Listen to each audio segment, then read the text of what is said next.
It's time now for the Pig and the Hen. Pig and the Hen Show. Pig and the Hen Show.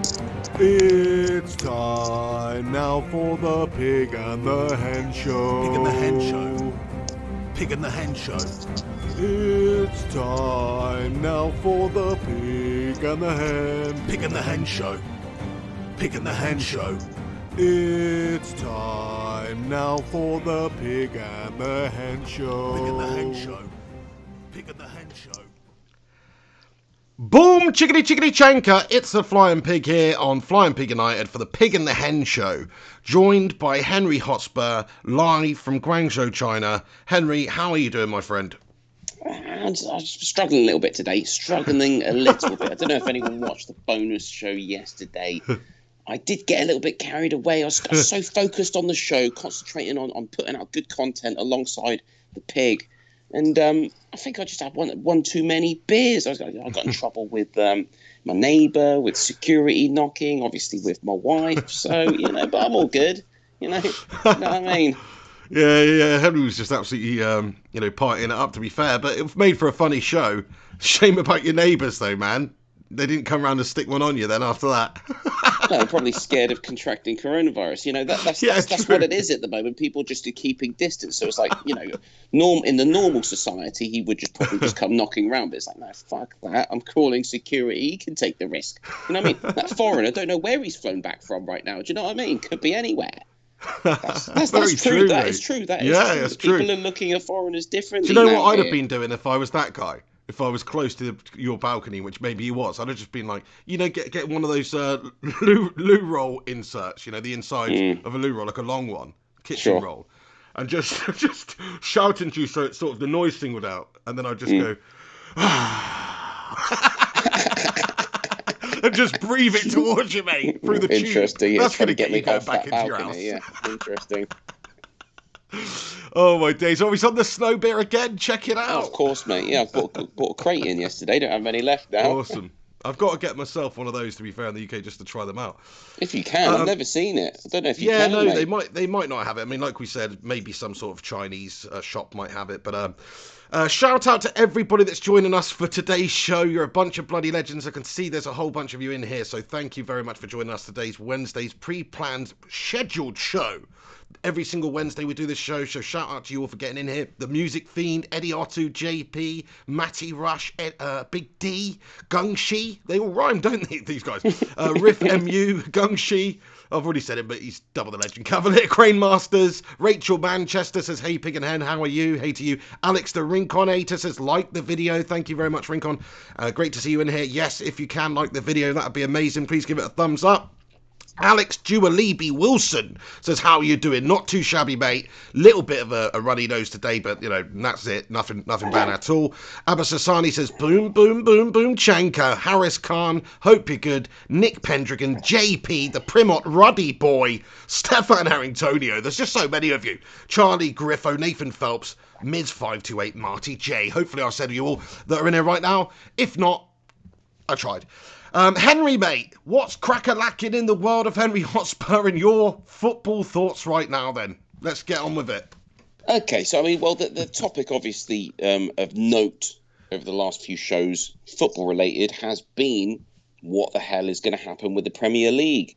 And, okay, let's try to hedge towards the topic. Let's make it a bit more acute this evening. Okay, so we've spoken in general about what could happen. Let's talk about when a decision needs to be made. How soon do the FA need to act? That is the question. Over to you, Pig. What do you think?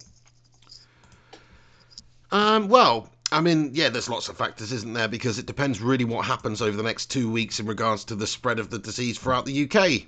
If it doesn't get too bad, if all of the Premier League players that currently are available don't have the disease, then maybe you could look at scheduling it this summer and finishing the tournament off this summer.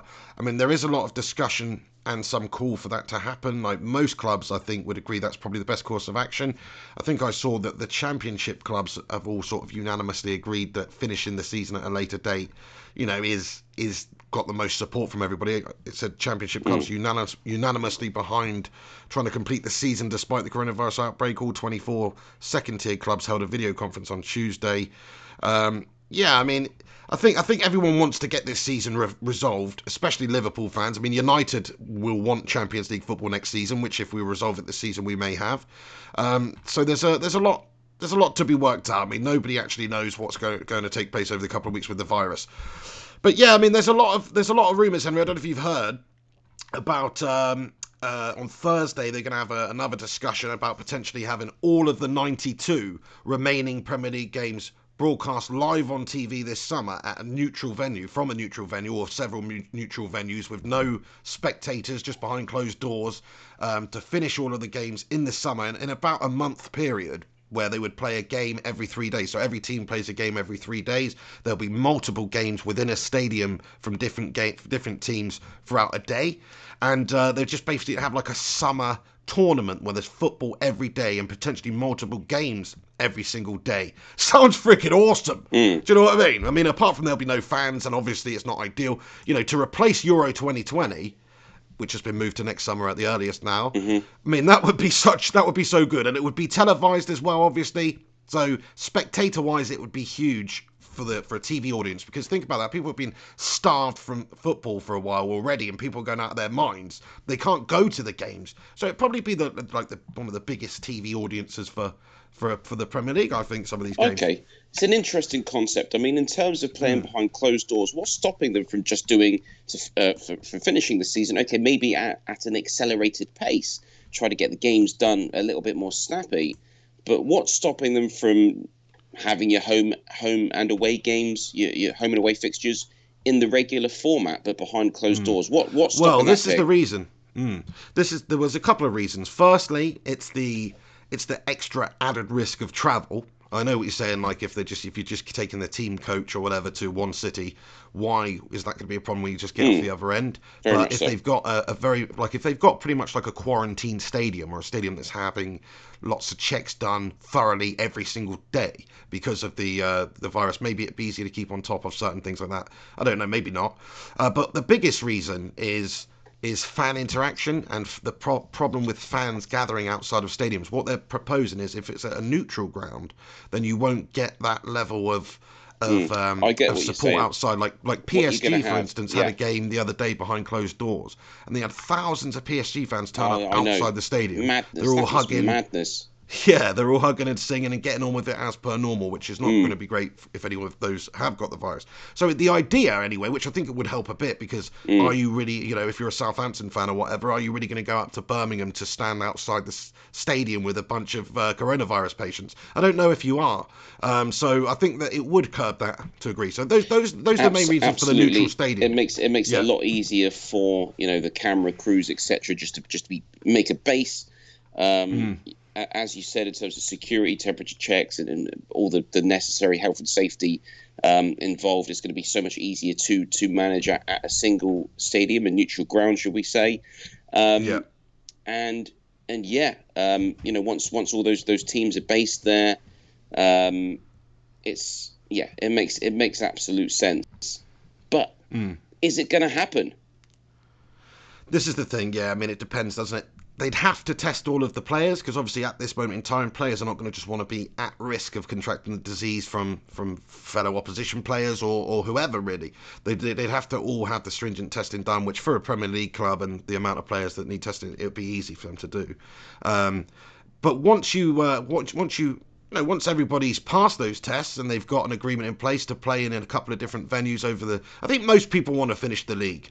That's the thing. Most people want to finish the league. We've already agreed you can't finish it now. You've got Sheffield United, 2 points off of Man United with a game in hand. I mean, how is that fair? It's just not.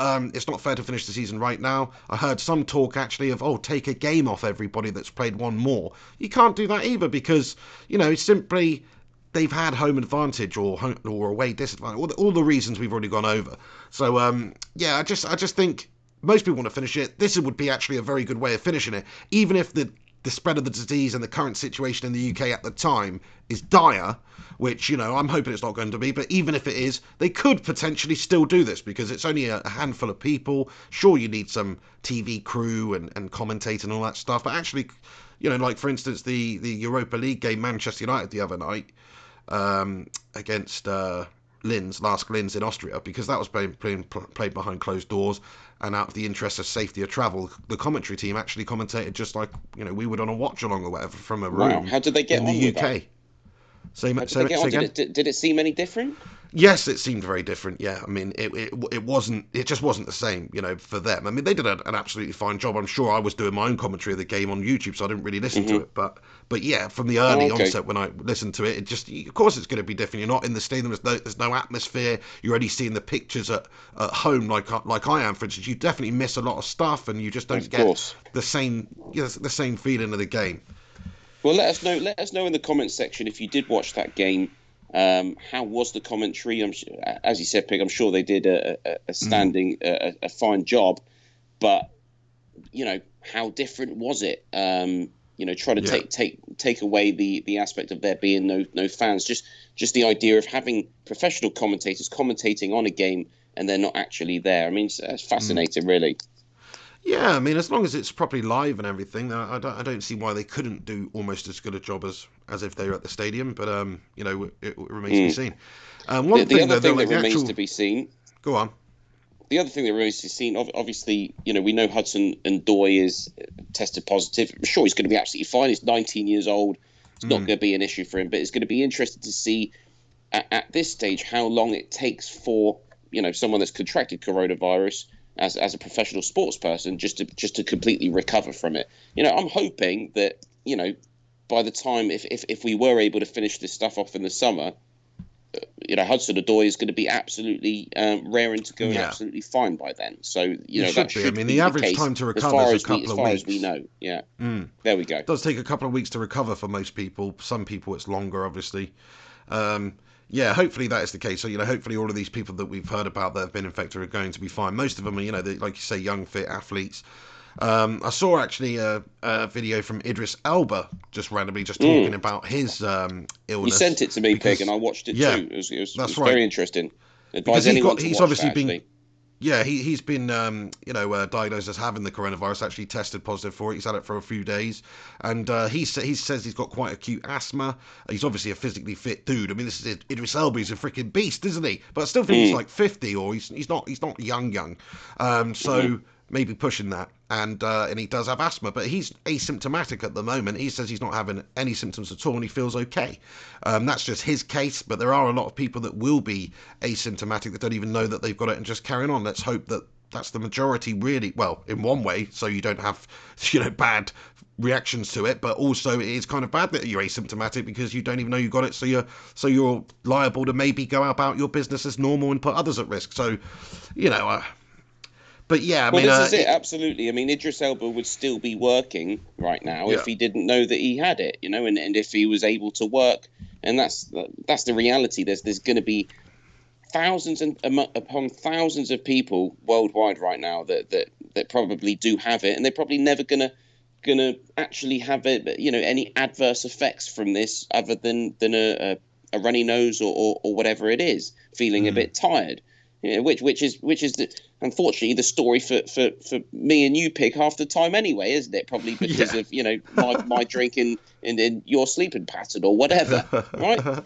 But that's going to be the case, and that is why this thing is spreading like wildfire. Simply for the fact that people are walking around not even knowing that, you know, absolutely, you know, having no knowledge of it whatsoever. The fact that they've contracted it. Yes, worrying times, but also, you know, the fact that he's not having any symptoms and he's a 50-year-old with asthma or whatever. That does make me think that all of these. I mean, you can't say this. It's reassuring. It's reassuring that he's. But you think fine, that all of these athletes would be absolutely fine. Certainly, we've not heard of any athletes that are having any real adverse or, you know, any real bad problems with this right now. Absolutely. Every single fatality that we're reading about is someone of a certain age, or it's someone perhaps slightly younger, but, you know, definitely has a serious underlying condition. I'm sure there are other examples that people could find that, where there wasn't any particular underlying condition and they were 40-something years old. What's happened here? Yeah. But those cases are few and far between at the moment. They really are. Let's hope it continues that way. Yeah. Yeah, absolutely. It seems to be the people underlying problems that are, that are at risk here, or the very elderly. I just want to say massive shout out here to Hugh over in Taiwan, aka the Gungshinator, because he's only going to send over a bit of support on PayPal already at the start of the show here, Gungers. Thank you so much for getting in there, mate. His comment is 3 Pig and the Hen shows in 5 days. Thank you both, and a big get in there to the Bacon and Egg Brigade. Stay safe, everybody. Gungers, thank you so much for your support of the channel, as always, man. Thank you very much for watching this show all the time, and also commenting on it and just being a big part of it. And that goes for all of the Bacon Brigade as well. You're a bunch of bloody heroes. But Gungers, man, thank you so much for that. Absolutely. I mean, this guy's such a legend that I read the comments from yesterday's show where he was supposed to be adjudicating or whatever when Mark Sin was doing a question of sin. And Gunsh, you don't need to apologise, mate. You know what I mean? He basically said he fell asleep. He did a bit of a Mike Dean on us, Mate, it's fine, honestly. Don't worry about it. No, he's a bloody legend. Thanks for that, mate. And everybody else, SNG Salim, Sadek Rahman, how you doing? Good to see you too. Glenn, always great to see you. Who else have I not shouted out today? Lee Gunner floating around in his old man's sack. Nice name. Connor Watt, how you doing, Connor? David Srinivasan, thank you very much. The Primot. Everybody, thank you so much for joining us today on today's Pig and the Hen show. Yeah, there has been a lot of shows recently, Gungers. We've just been pumping them out, to be fair. There'll be a little break after this one, though, just to disappoint you, unless there's some big major news, because, I'm sick of the sight of Henry Hotspur, to be brutal. What's he doing now on his phone, just messing up the stream? Doesn't have any consideration for me. Sorry, Do you know what I mean? Checking that my phone's on charge. I mean, I'm sure we're through loud and clear. It's just can barely hear you, Pig, at times, which is kind of a good thing, but in another way not, in terms of just trying to follow the show. Yeah, well, I think your signal's just ducked out a little bit, mate, because you've gone for funny here, mate. Are you still there? Basically what happened is, he's saying that, but basically what's actually happened is Henry Hotspur's phone battery's died and he's just making an excuse. Oh no, he is here. Fine. Hello? Oh, damn it. Phone a little bit, like we did in the old days when something's not working, like an old TV or something. Do you know what I mean? Just bang it a bit and it tends to work. That's what I've got to do with my iPhone 6S these days, mate, because it is like an old piece of trash, essentially. Yeah, it keeps cutting out, mate, but hopefully, you've come back for the time being. Hopefully it'll be all right. Yes, I'm mate. going to grab a snow beer. Let me grab a snow beer. That's what I'm going to do. I'm going to try to get past my big dildo behind me. And, yeah, you can guess what that is, and I'll come back and tell you what it is, all right? Nice one. Nice one. So what is that? It's just some sort of, almost looks like a boiler cylinder cover or something, but it's obviously not. Just a wardrobe of some sort. Anyway, yes, lads, thank you very much for joining us. Thanks for being in here. Ted Zavala, you're a legend. Big Gob Bob, always great to see you too. The man with the big gob. DJ Samuel, Ice Queen Gaming, hi to you too. We got a couple of ladies in here today. Rachel Manchester, Ice Queen Gaming. Derek Jason, how you doing? I'm not saying you're a lady. I'm just saying, hello to you, Derek. He says, I don't see the league resuming, Pig. Today it's now 2,626 cases. How many days do we have to reach the 3rd of April? Very true, mate. It's a good couple of weeks away, isn't it? And also, the fact of the matter is, those cases are just the actual confirmed cases. Like, there is a lot more than that of people, like we talked about, the asymptomatic symptoms of people don't realise they've got it, or people just think it's a little bit of a cold or whatnot, who are going about their ordinary days. There is a bunch of people that don't know they've got it, but it's not really, I don't necessarily think it's even about that. Even if the situation did get very bad, as long as the footballers are okay, and as long as the staff and everybody at the club, which is a big if, then I don't see why you couldn't finish the season in this particular summertime.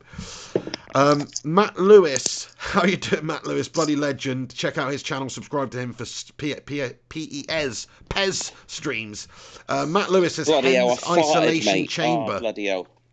Oh, isolation chamber, yeah, potentially, mate. Yeah, I've got a COVID-19. Right, person in That's there. it. No, I just farted, mate, and it fucking stinks, Mate, like what's- real bad. Dude. Like, usually you like your own brand, don't you? It's like it's acceptable. You can fart in your own sort of space, and it's fine. A bit of flatulence. You're not bothered. You almost enjoy the smell of it. But I just done one, and it stinks, mate. It's real bad. It's like beer farts, but what I'm doing is drinking beer through. You know what I mean? Yeah. It's just a constant cycle. That'll be all those it's beers not you had great. yesterday for sure, mate. But thanks for sharing. I mean, there's you saying, that I shouldn't have shared my story about going to the toilet for 10 minutes yesterday, and now you're saying you're having smelly farts, mate. What's the matter with you? You can't smell them, can you? Thankfully you can't not. Picture things you can't picture a fart. You on the shitter, doing some stinky log or whatever it's not something I want to think about. Thinking about me you can farting picture is a just smell. fart, isn't it? You can picture a smell. You for can't sure. picture a smell. Of course you can. You All right, can't- guys, you can't. think How can about you picture a smell? fart smell right now, and you'll be able to reminisce about Yeah, but a that's not disgusting picture. fart smell. That's not a picture. That's It's like some sort of a. fragrance. That's an imaginary fragrance. Yeah, that's what I'm not a talking about. picture, It's almost though. like That's not some a sort of a. picture. Well, not picture like a is something different you type of see. picture. Yeah, you're taking What's everything too different type literally. of a different type of picture. A picture you are is an a idiot, picture, Henry. mate. You are an Oh, idiot, you're do you know an that? idiot. You take You're an everything so idiot. literally that you just come out with bloody nonsense half the time yourself. You're like a walking, talking hypocrite, man. Do you know what I mean? Like, there's you go on a picture, like, let's take everything the pig says completely 100% literally. What a melter, mate. Hang on, No, I I've got to think play you the melter melted music. because a picture has got. Of the No, hang on, that's harsh, mate. No, that's not harsh, mate. You No, mate, deserve that it is for unacceptable. trying to make some sort of a point that I said. Playing Picture, you know what I music. was trying to say. I mean, You're just like the mainstream media, just mate. some sort of Mainstream media using music to your own devices to try That's to get right, some you're just kind of some sort of emotional emotion at the response moment, out of the Henry, I'm sorry. viewership, mate. I do not have Sorry, those but powers. I'm an that's how I feel. independent broadcaster, and you're just like some mainstream bullshit right now. That's just how I feel, mate. I'm sorry, I'm going to have to call you out on your meltrosity there, mate, to be fair. Oh, my days. Anyway, no, fair enough. But you know what I meant, like the sort of reminiscence of it. That's absolutely true. Like, think about it. People don't work. Okay, don't imagine a fart then. Imagine bubble gum or something nice. Like, you can just sort of get that, that sensation of it somewhere in your brain. Smell, picture that scent. I guess you got a point. I guess you can sort of say that in the English No, language, you're can't you? right. It's not an adequate. It's not an adequate way to say it, but it also doesn't deserve to be jumped on like some Nigel Farage prick or something. Do you know what I mean? Nigel Farage. Why are you? Well, doing Nigel that? Farage is just a What's prick Nigel anyway. Farage got to do with anything? I'm just What saying. have you just got to say him? What have you That got was to say just him? like a proper Nigel Farage prick. Don't think but about this the is point. what- Just focus this is what on everybody one does. tiny little Nigel thing. It's Farage's like got people nothing to do with online this who, when you're whatsoever, typing and then it's online like and you Nigel post a Farage. comment on there or something, and people go, "Oh, it's your, not you are," or whatever. It's like, fuck off, mate. People are using bloody autocorrect these days. Ain't nobody got time for that. I'll have Do you know what I'm know, saying? Nigel Farage is a British legend. We'd be so much better off with him as our doesn't Prime surprise Minister me that right you would now, say that, getting mate, on to be top fair. of the current crisis that we face.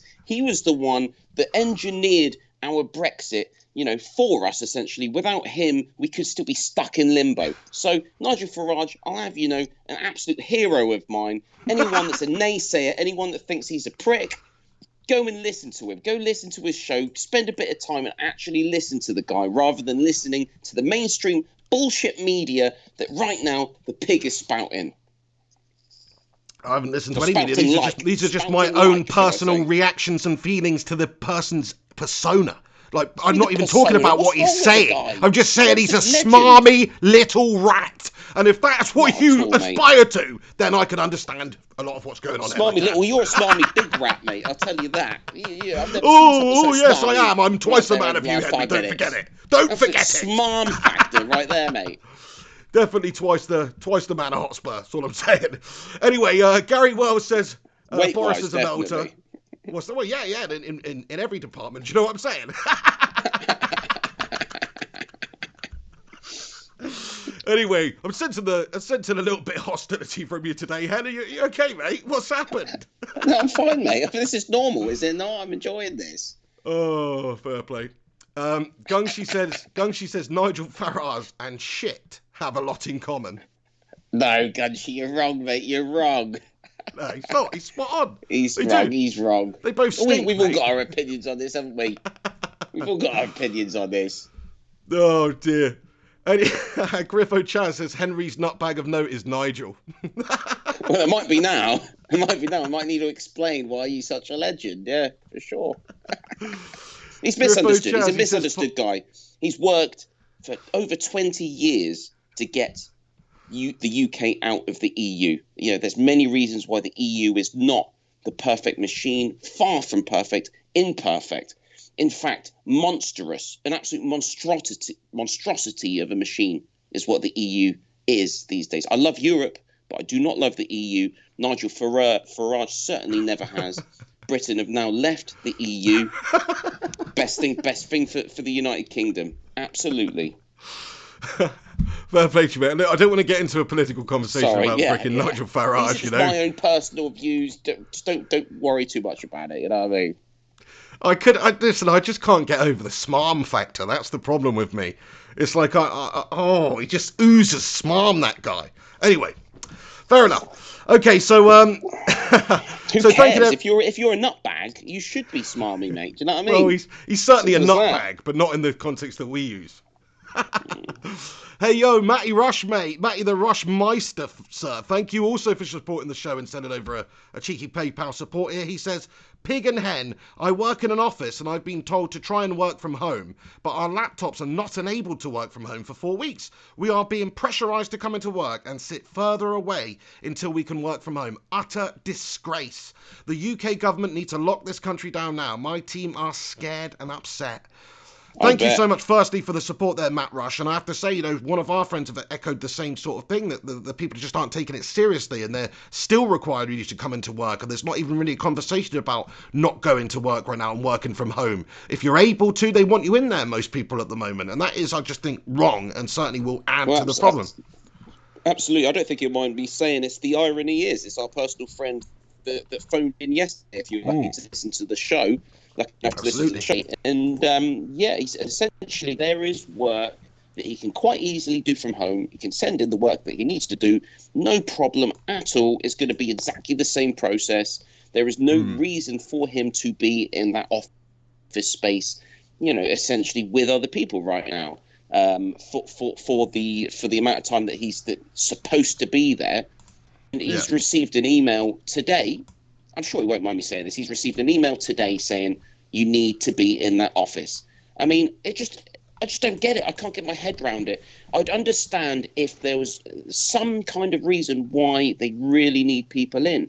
But in that instance, there is no reason. No. There is no reason. So it's just blatant kind of control. It's like a control thing, isn't it? Yes, it's just basically just for the arse of it. I don't really understand why. Yeah, it is. It's just kind of like saying, well, the government haven't told us to not do it 100% right now. They've suggested that we do it, but they haven't said you can't do it. So we're going to continue to do it. Like I did say yesterday, there's one way, you have to look at it both ways. Like, for instance, if you're a business owner right now, the future is very uncertain right now. You're hoping that the government are going to put their hands in their pockets and assist people, but you don't actually know that, and you don't know. Some businesses are in this situation where they could go under in a month, and there's a lot of people living hand to mouth, and that includes business owners, small, medium business owners, even large businesses. So you've got to understand that everybody's sort of in the same boat, where it's almost like try and earn while you can, because we don't know what point the money's actually going to stop. So that I can understand it, but at the same time, it is foolish because you're just unnecessarily putting people at risk, especially when there is the ability to work from home. I mean, Matt Rush says they're not going to have the laptops enabled to work from home for 4 weeks. So I understand situations like that is a nightmare for business owners, but it's a bigger nightmare for people who have to go in every day with the risk of getting this disease and passing it on to loved ones. I think that is paramount. That should be the point. At the very least, with Matt Rush's company there, at least they're thinking about it. So is that right? They've basically said, at the moment, your laptops are not enabled to do what we need you to do from home right now. So we're going to have to bear through it for the next 4 weeks, but we are working on it. Sounds like kind of along those lines, which I'm not saying that's great. And obviously, Matt Rush is not overly happy with that, but it's still better than others out there, from my understanding, if listening to the irony is. Yes. Thank you very much for that, Matt Rush, and I agree. Like, I think they've got to start taking it a bit more seriously. The government really needs to come out and do something, though. Like, it doesn't seem like they're going to really, in terms of actually stopping on workplaces and things like that and putting the country on lockdown. But there you go. Rud Boy, thank you very much for your to super chat themselves. here, mate. He says, I'm not staying long today. Sorry. Henry, just one thing I'd like to just bring to your attention. The connection is a little bit ropey, mate. Is there anything we can do about this? Not much I can do. I could risk going out on the balcony again, but I can't really risk that. And my battery, I need to be on charge right now. So this is basically as good as it's going to get, I believe. Right. Okay. Maybe I should call you back and reconnect. Let me do that, mate, because it is a bit ropey, mate. Try that. Go for it. Go for it.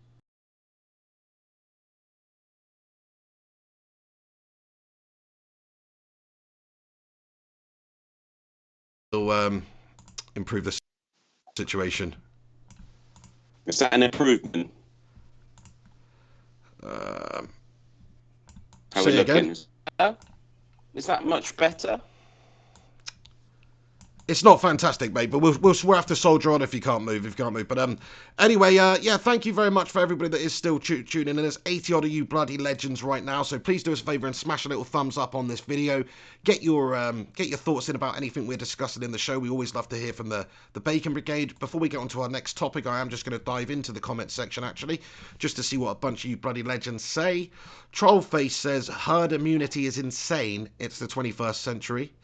So doesn't like the idea of the whole, herd immunity thing. And I mean, it's definitely a risky route to go. But if you actually look at the numbers and the reasons behind it, keep the majority of the population working who are not really going to be affected, hopefully by this disease, still have most of the country's economy going as well as best you can.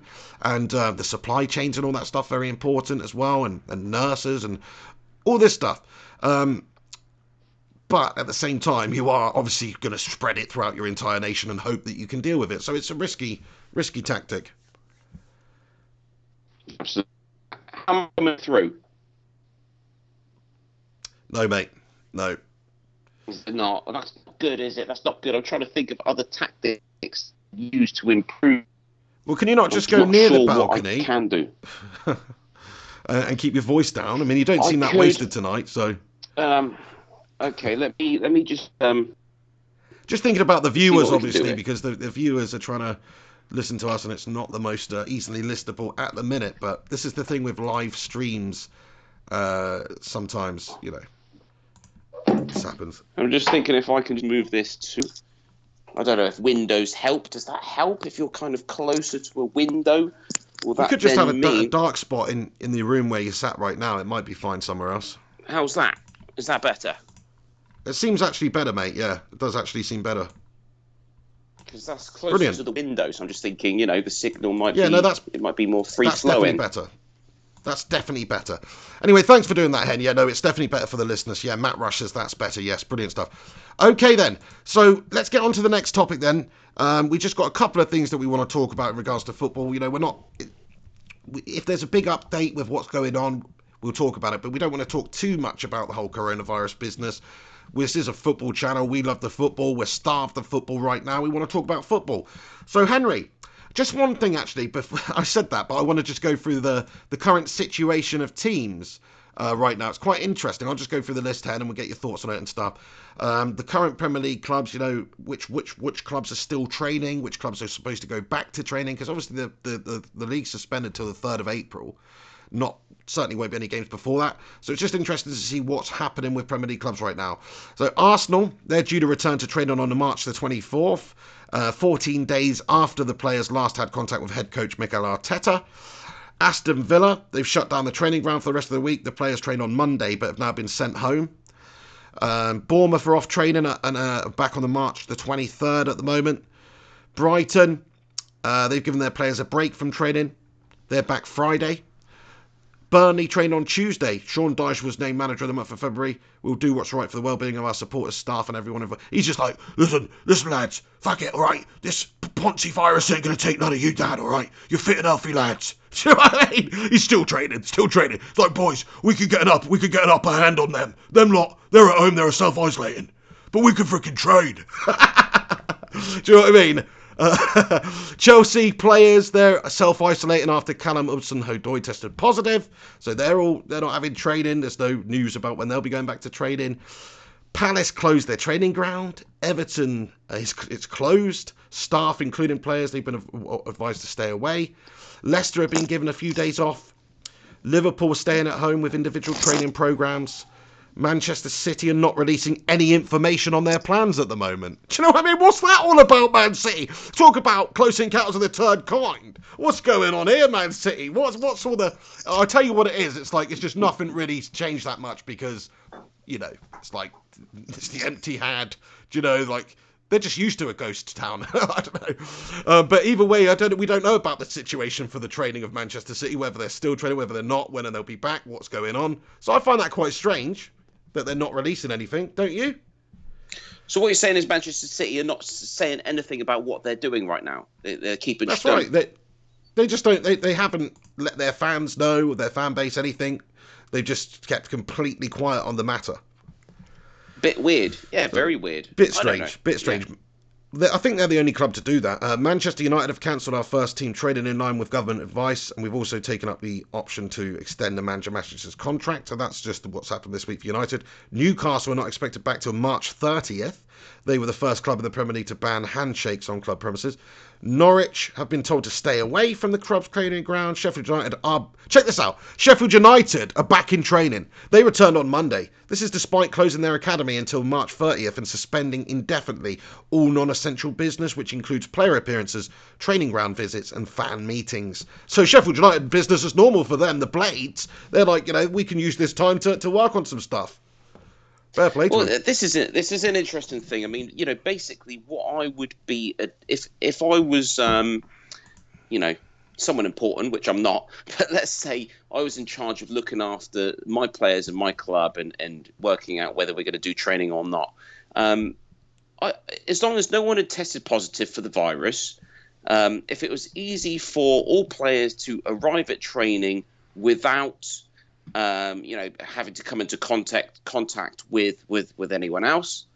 I'd also advise all players to take extreme precaution and basically stay in. I basically have my players quarantined, okay? Because it's that important right now. We just wouldn't want any of our players to be contracting the virus. So basically, all the players are undergoing home quarantine. The only thing that they do in terms of going out is driving themselves to the training ground so that we could all train together, and then they drive back and they self-isolate. Are you having these players tested before they're allowed to train together? Again, sorry? Are you having these players tested before they're allowed to train together, or are you just, you know, crossing that bridge if it? Well, no, I'll go for the single test now, if possible. I don't know if that's possible. You test all the players now. Once they all come back as negative for COVID-19. I would then go with, you know, all players. It'll be voluntary, but I'd expect all players, if they make enough money, I'd expect all of them to be happy to basically stay in. You know, if they go out, then it's got to be their garden, essentially. Like, just basically don't go out right now. Or kind of let us know if you are needing to go out. Let us know what it is that you're doing, you know? And then, I don't think there's any real need to go out right now, though, especially if you're a minted millionaire. This is what I mean. Do you know if what I you've mean? got a nice big property, this, that, whatever, I'm sure you've got you your just own don't need to do that. It's not like you're living in a tiny little, you know, bird coop of an apartment or anything. Exactly. I did see, like, Tyson Fury, though. Tyson Fury went out for a pint on St. Paddy's Day at the pub and just carried on as normal. So some people, you know, they're going to carry on regardless. I know he's the heavyweight champ of the world. He'll probably be fine. Yeah, but, I mean, come on. I mean, you can't expect Tyson Fury to self-isolate. You know what I mean? He's going to do what the hell he wants. He just downed Deontay Wilder, heavyweight champion of the world. He'll do what the hell he wants, wouldn't he? Come on. Very true, yeah. He'll probably be spot on, Lonely, let's be honest now.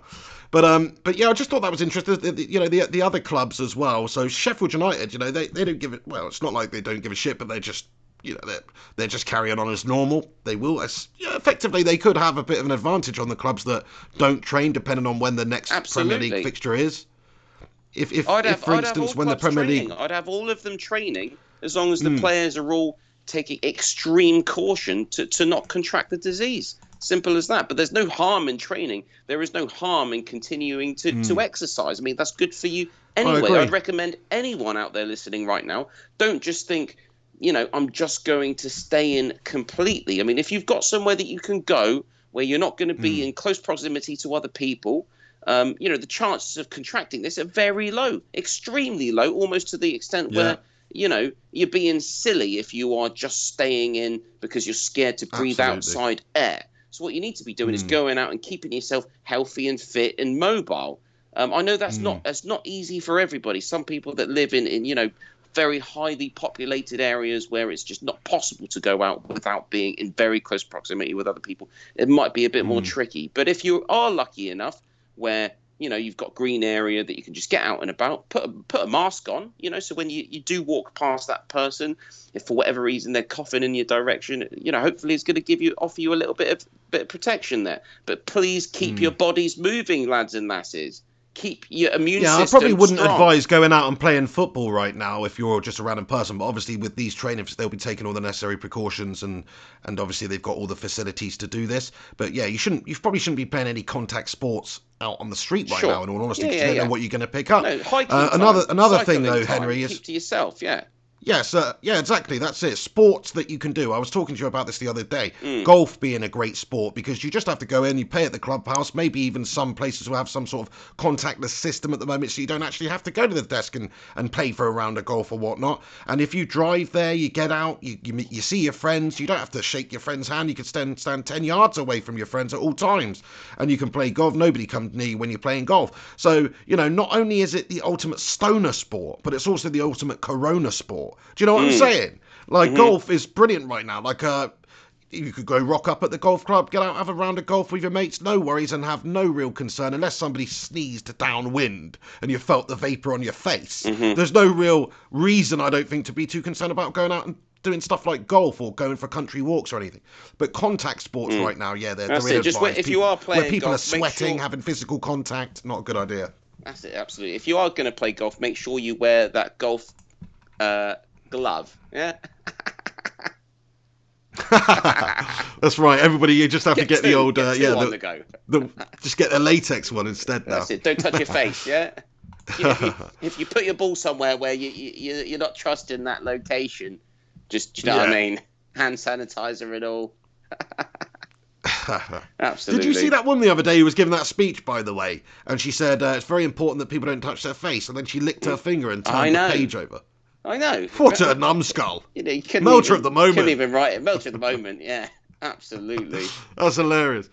Right, okay, just to finish off the rest few teams, and this will interest you actually, Henry, if you didn't know, but so Southampton players, they trained on Monday. They've now been told to stay away from their training ground, and also the staff have also been told to work from home. Tottenham are training this week, but only on weekdays only. Heung-Min Son had been self-isolating for 2 weeks after returning from an operation on his arm in South Korea at the end of Feb.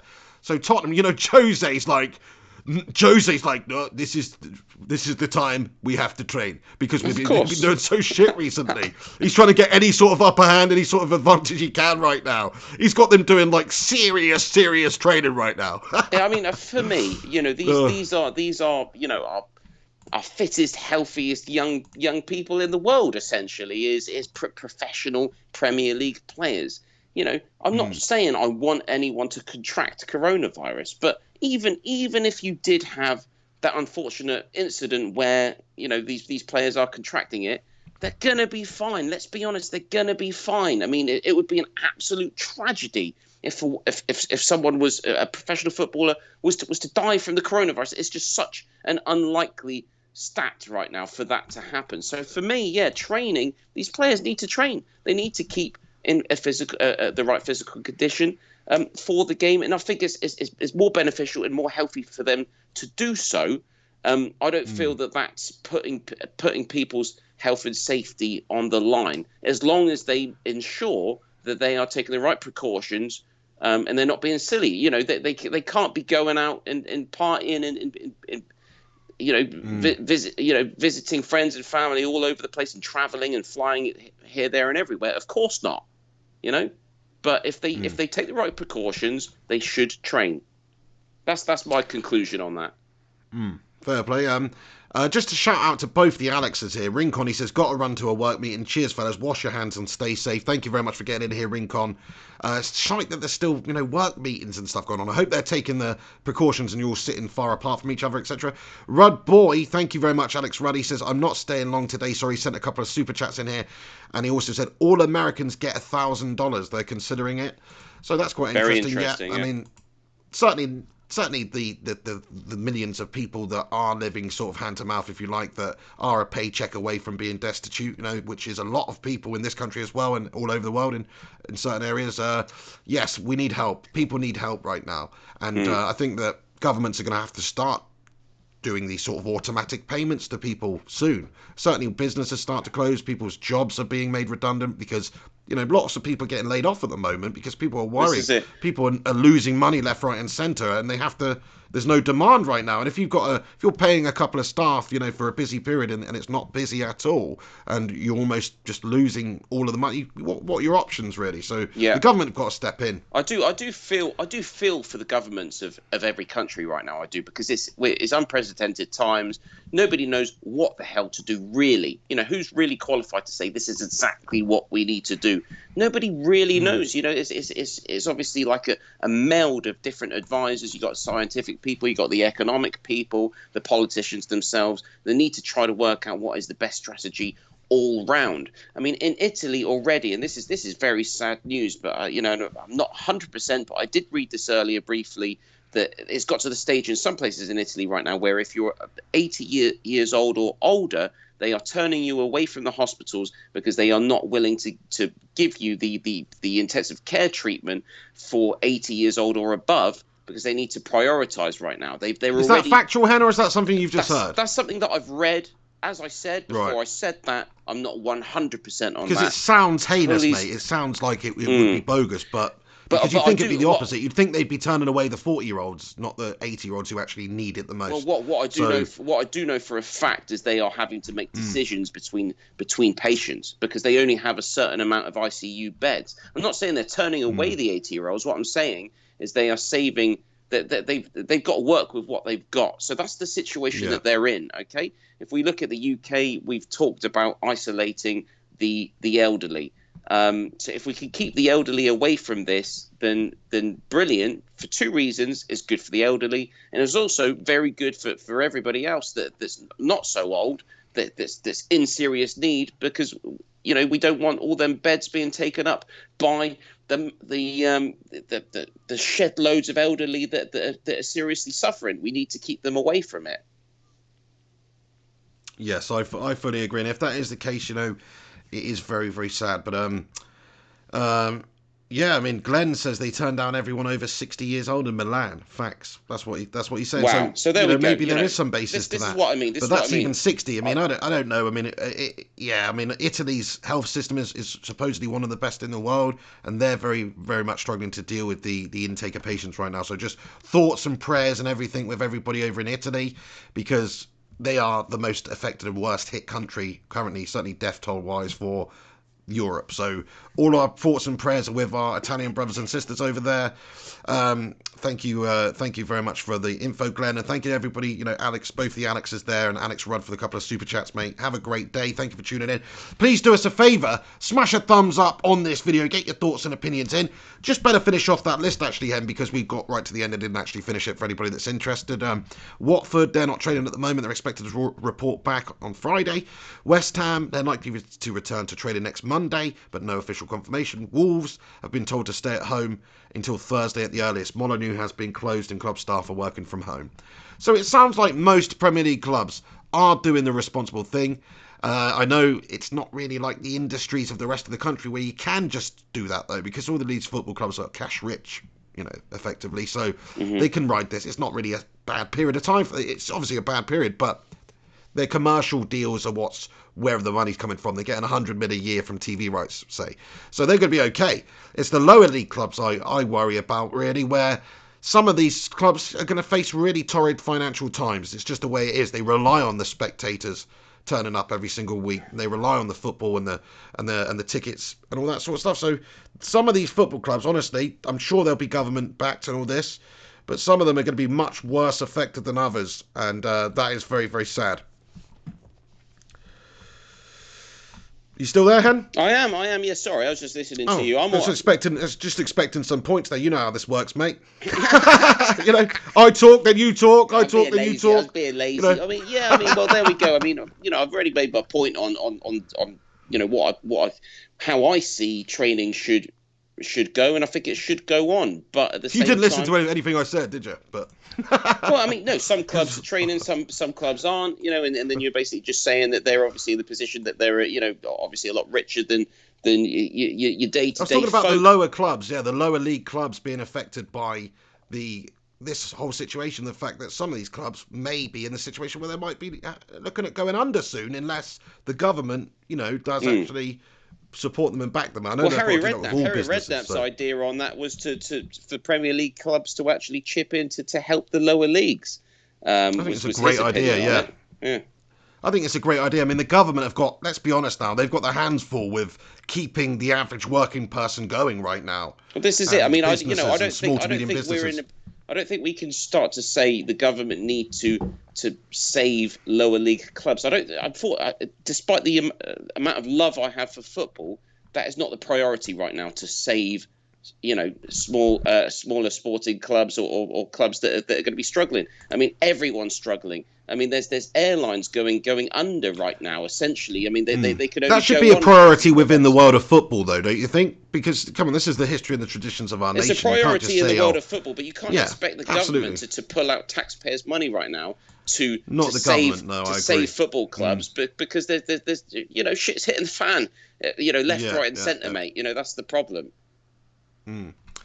Well, at the end of the day, I mean, a lower league football club, it's still a business like any other business. It's still a business that employs lots of staff and is the livelihood for many people. Yeah. So really, we're saying it shouldn't be the same as another business, but it actually should. Like if a lower league club is going out, let's say the Premier League and everyone in the FA doesn't want to put their hands in their pockets at all, which hopefully they will, and they'll do the right things.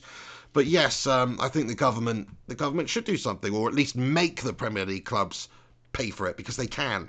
At the end of the day, they're going to be okay. They should actually sanction them and say you've got to put this fund into the lower league Corona fund, and everybody's clubs are going to be that's what they should do, in my opinion. Sure, yeah, makes sense. It's like an extra tax on the Premier League, the cash-rich clubs, which are all the Premier League clubs. They get a huge amount of money every single year, so they should all be all right. I know some are run better than others, though. That is the problem. Right, okay, let's get on to the next topic then, Henry. So that's the situation of all the current clubs and their training facilities and what's open and whatnot. So was it 2 clubs? No, 3 clubs are still operating as pretty much normal. Burnley, Sheffield United and Spurs. Jose trying to get on top of some things right there. I'm not surprised. He's got a lot of work to do. It's the right thing to do. Yeah. I genuinely believe that, And yeah, as I said, those players need to make sure they are not contracting this. Don't go out. Don't be silly. Just because the Premier League is not playing right now doesn't mean you don't. You have now. All those players have responsibilities in different ways. Yeah, it's not a holiday. Yeah. Do you know what I'm saying? Absolutely. Yeah. Very true. In a way, though, because of Spurs' injury crisis and stuff like that, I don't know, maybe Jose and the fact that the players were not very fit, like he's been moaning on about Lamella being half dead for the last however long. Like maybe stop training for a little week then, Jose, do you know what I mean? Just let himself isolate at home, give him some exercises to do at home and just relax a little bit. That might actually benefit him more, but Jose's just, I could just picture him now on the training ground, just running them into the ground. Well, maybe, but I mean, it's the games that were fatiguing the players, not the training, you know what I mean? I don't, I know that Jose likes to train his players, but I've never heard that it's his training that kills the players. If you're training, though, it depends what training they're doing, of course. I'm sure they're not having proper, hard, intense, full contact games right now in training. But it really does depend what sort of training you're doing. Yeah, you hear about players getting injured in training all the time. It's definitely a thing. So, the fact anytime you've got a training session on the go, especially one that's not just just going through the motions, that actually does have games and things like that in it, then you're always running the risk of injuring a player. I know the whole point of training is to get fitter and better and all that sort of stuff, but there is a risk of an injury. I'm sure he's not thinking about that right now, though. He's just trying to get these players to maintain that conditioning and also just improve a little bit during this time, because I think you all understand, everyone, you all agree, Spurs just haven't really been at it the last few weeks, have they? Well, absolutely, yeah. But let's get on to let me. I mean, you can talk about that for a bit. I'm going to go for a wee again because it's just you know Okay, what mate. I'm like. My I'll bladder's dip into the size comment of a section. grape, yeah. And yeah, enjoy. I mean, I'm going to have to recharge back up in a sec. So hopefully the connection will be okay. But I'm 20%. That Amateur usually hour. means I've got Amateur about hour, 10 mate. minutes. What you need to do is just charge your phone before the shows, mate. You know we do these shows. You can easily charge I've only them. got one charger, mate. I've got one charger. It's been shared by the family. I mean, I know that's no excuse. I should be buying more How chargers. much is a charger, mate? How much is it? Are you telling me a charger in China's like £100? They're like £2 or something, mate. Buy one. Do you know what I mean? They are, though. I can go to the pound shop and get a charger right now for my phone that works spot on. Come on. All right, you go to the toilet, mate. I'll cover this. Right, nice one. Thank you to all of you for getting in the comments. And I'm going to read a bunch of your comments out then. Appreciate all of you for stopping by. Kazi says, good afternoon, lads. Good afternoon to you too. Love the response and the amount of comments that people are writing on all these Pig of the Hen shows recently. It's obviously a lot to talk about, a lot of stuff going on. And it's great that all you come back each time and have your say and get involved. And I'm not just talking about the live comments. Please do us favours when you finish watching this video and it's been published. Come back after and also comment some thoughts on the videos because that definitely helps us out too. What's up to Abbas Hassani? Razak says, if the Glazers get corona, they will suck all the money out of the United and run to a tropical island, those parasites. Yeah, I mean, that's pretty much what they're already doing. I mean, they are basically the coronavirus themselves. The sort of like some sort of parasitic virus in a way. JP says, evening. How you doing, JP, mate? Thank you very much for stopping by. Ted Vazala says, snowy. Yeah, he's necking the snow beers down there. Definitely, he does piss quite frequently when he's on them. Razak says, trust me, if this gets the Glazers out, oh my God, I would run the streets naked. Well, there you go. Every cloud has a silver lining. You never know. Harris Khan says, yes, Pig. Hope feeling well, lad. Yeah, I'm feeling a bit better today, actually. I've got just had a little bit of the sniffles before the show, but it's pretty much gone now, to be fair. Matty Rush, mate, the Rushy Meister, the man, the myth, the legionde. He comments, smash a like for the Pig. Thank you so much, Matt Rush. Yeah, please help us out on the show. Stick us a thumbs up on it if you're tuning in live right now and get your thoughts in. Also, if you could give it a share on social media or go to Twitter and retweet my tweet promoting the show earlier, that would be sensational, and that would really help us out a lot as well. Thank you so much. Richard James, how you doing, Richard? He says, we demand of Henry /live. Well, he's definitely done that on the show a couple of times before. It's not, I don't think, something that most people want to hear, Richard, but, each to their own. Thank you very much. Connor Watt comments, Pig, what are your thoughts on school closing across Scotland and Wales from Friday? Me personally, I think it's better safe than sorry. I know the argument is that it doesn't affect kids and nobody's had any complications, but there's still kids that are going to contract this virus and give it to other people. Kids are dirty little bleeders. They touch everything and put everything in their mouths. They're likely to give it to other people. So to be honest with you, Connor, my personal opinion on it is schools should already be closed, but I do understand what the government are trying to do, but I think it's a risky tactic. So just to answer your question there. Can I just you're back, Henry. on that you're one back. quickly? Yeah. It's an interesting one. I mean, yeah, I have to agree with you. It just increases the chance of spread to other people at home if kids are contracting this stuff. We all know that the chances that there has been no reported fatalities of anyone less than 10 years old. So that's brilliant news. Kids are safe. I keep telling everyone, kids are safe as far as we know right now, which is brilliant news.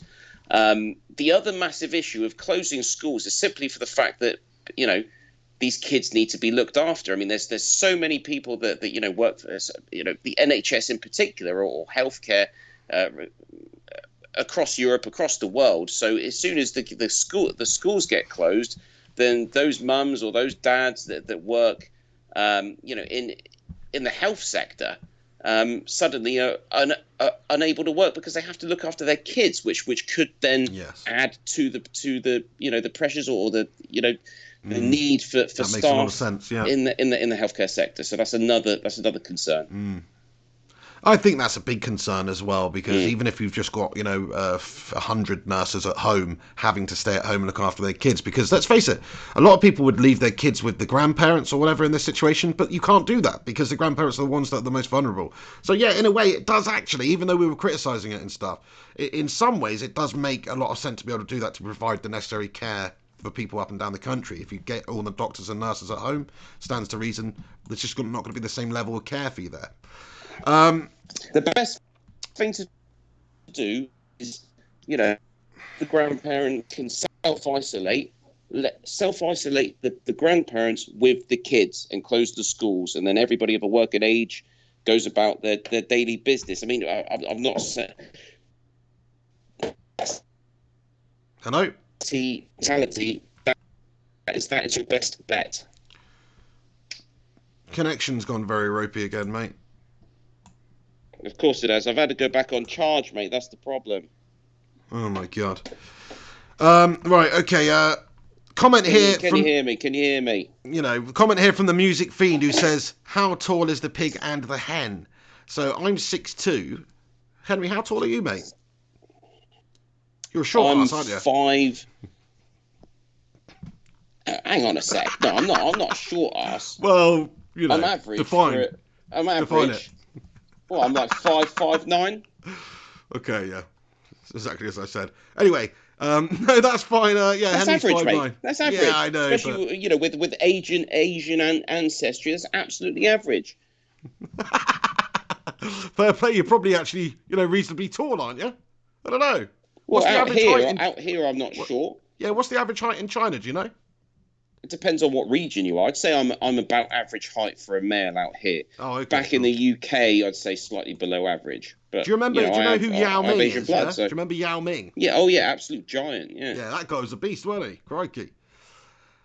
Absolutely. Hey, also, but did you hear what I was saying earlier about the herd immunity? The best, if you're going to go for that tactic, in my opinion, you've got to have the kids not going to school, staying with the grandparents.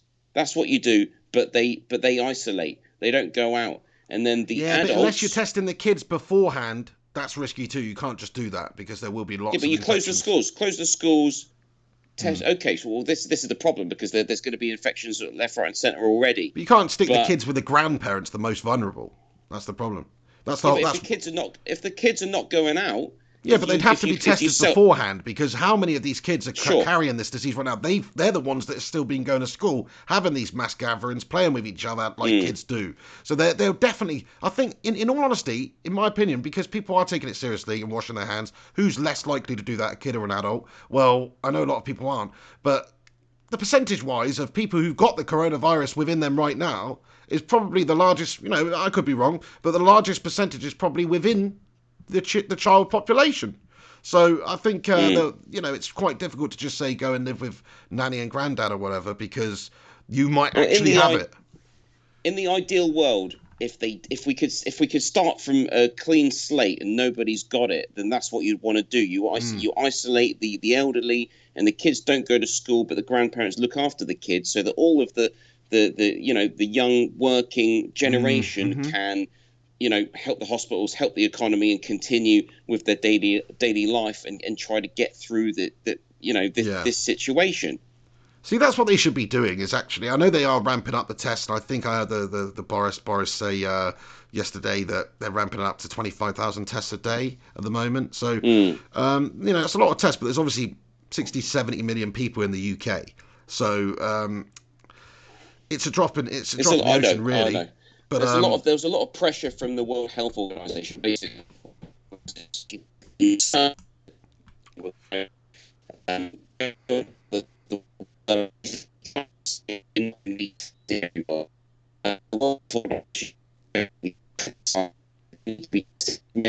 possible so that we can keep track on how many people are in. Three approaches to this general which is can't hear you, Henry, mate. I can't hear you, mate. Your phone's completely, it's fucked up. So you're having a mare, mate. You need to charge your phone, mate. This is a mare. We're trying to do a professional show here. Do you know what I mean? I can't even hear you. You've turned into a robot. Nobody can hear you right now, mate. Do you know what I mean? Right. Okay, now let me try and call him back.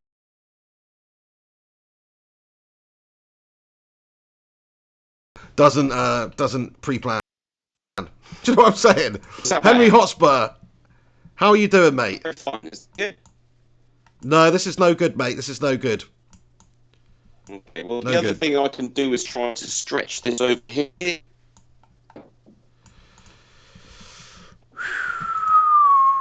that any better? No, mate. No. Right.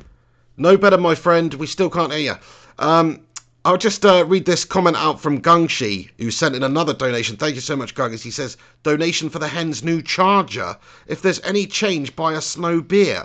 Like, do you know what I mean? Like, obviously that's what should be happening right now. It's another poxy charger, mate. I know. It's been from so no, I'm not trying to take.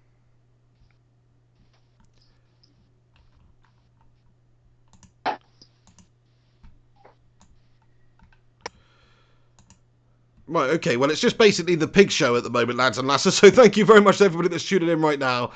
Ian T, he comments, mild cases are not even reported into the government, so they can monitor true infection rates. Yeah, fair play. Amado says, is Khabib Tony going to get cancelled? We'll have to find out about that one and see. Hopefully, am I coming through okay, lads and lasses? You can all hear me fine, can you? Big God Bob says, hen never sounded so articulate.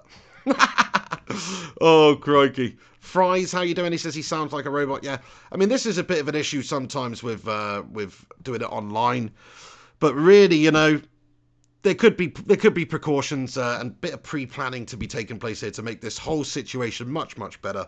This shouldn't be happening anymore. I'll be honest. You know, I know Henry can hear me right now. You're having a mare hen. This shouldn't be happening anymore, lad. Do you know what I mean?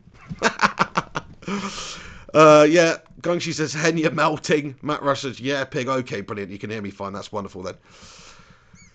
Yes, so we're going to get this addressed for the next show. I know this obviously does put a bit of a shitter on proceedings, so sorry about this, but please do us a favour, you know, and smash a thumbs up on it regardless and get your opinions in. I'm going to have a bit of a Q&A until Hen's phone's charged up to the point where maybe we can actually have a conversation with him. Thank you, Pepper Red, for getting in here. He says, safe pig in chat. Nice one. Razak says, don't worry, guys. It happens sometimes. I know, but it is easily avoidable, to be fair. Matty Rush says, hen doing a Jose, LOL. Sam Ingram, dear flying pig, you're sounding all right like Ron Burgundy. Unique New York. Unique New York. Thank you very much. Harris Khan says you got 56 likes already. Well, that's pretty damn decent, mate. Thank you very much for letting us know, Harris. Let's see if we can smack it up to 80 by the end of the show. Nicola Mrs. Piggy, how you doing? She's in here not feeling great as well. Massive shout out to Michael Collins, by the way, who sent a lovely bouquet of flowers to the missus. Or not in, so that would be weird if he'd actually done that. But he sent a donation to me to send a bouquet of flowers to the missus. Now, I'm not able to get a contactless delivery of flowers, I don't think, right now. For the missus, so we did order a cheeky little gift off of Amazon last night, Michael. So Michael Collins, I haven't seen him in here today, but if he catches up later, you know, thank you so much for that, Michael Collins, you bloody hero. And the missus will be receiving that soon. So there you go. But I hope you're doing better. Obviously, I've spoken to her today anyway, and we'll speak to her later. But she's not very well at the moment at all.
No, mate, it's not.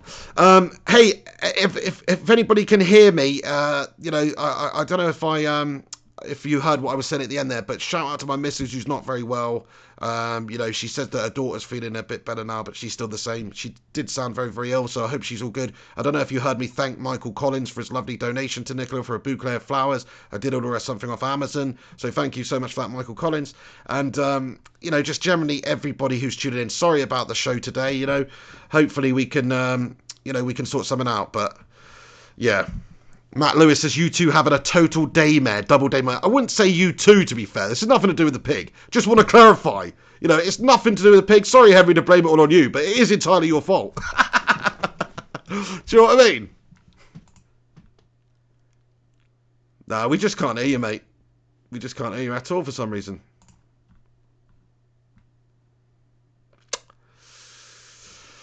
Okay, yeah, thank you, the Primot. Just one of those shows today. Failed show, I think. I think, you know, if it doesn't improve, we might have to sack this off, lads and lasses.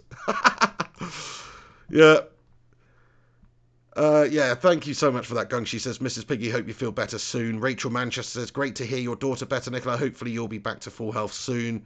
Yeah, that's what we were talking about earlier as well. It just doesn't seem to affect children in the same sort of way. Matty Rush says, watch along pig. Yeah, any sort. Will be some watch alongs coming up. We're thinking of doing a retro watch along. So that'll be coming up on the channel for sure. JP, no, not yet, mate. Thank you, guys. Thank you, the Primot. Fire up the FIFA Ultimate Team, says the Primot. Yeah, I might have to get on that. I do them very late. I should start doing them a bit earlier on in the day, so more people are around to watch them, I guess, because I do them very late. But it's just when I'm generally in the mood for playing a bit of FIFA, to be fair. Griffo Chaz says, get well soon, Mrs. Piggy. Then you can make more teas for pig. Yes, that's true. So, you know, it's not all great news, but no, in all honesty, our teas are not that bad. They're acceptable level. Henry, how's it now, mate?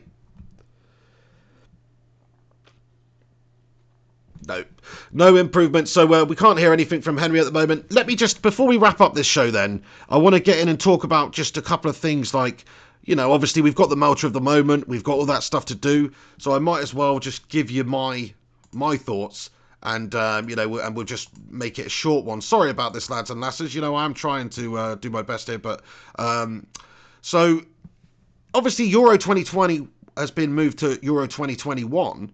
So effectively, what could happen is the England team be very different by then than what it is now. But what me and Henry were going to discuss a little bit was the situation with, you know, the England team. Rashford and Kane were out. They were obviously out for a considerable amount of time. They probably would. They'll definitely be okay for next summer. So we were just going to decide what sort of our starting 11s. Henry, are you back, mate? Can you hear me? I can hear you now, a little bit, yeah. I did just switch my Wi-Fi on. I mean, that might help. You taking the absolute piss?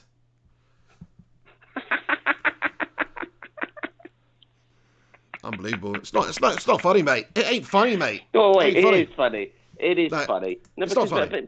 But bottom line, I've always had issues with my Wi-Fi in here. It's never been good, and I just thought, you know what, I'll give it a try right now.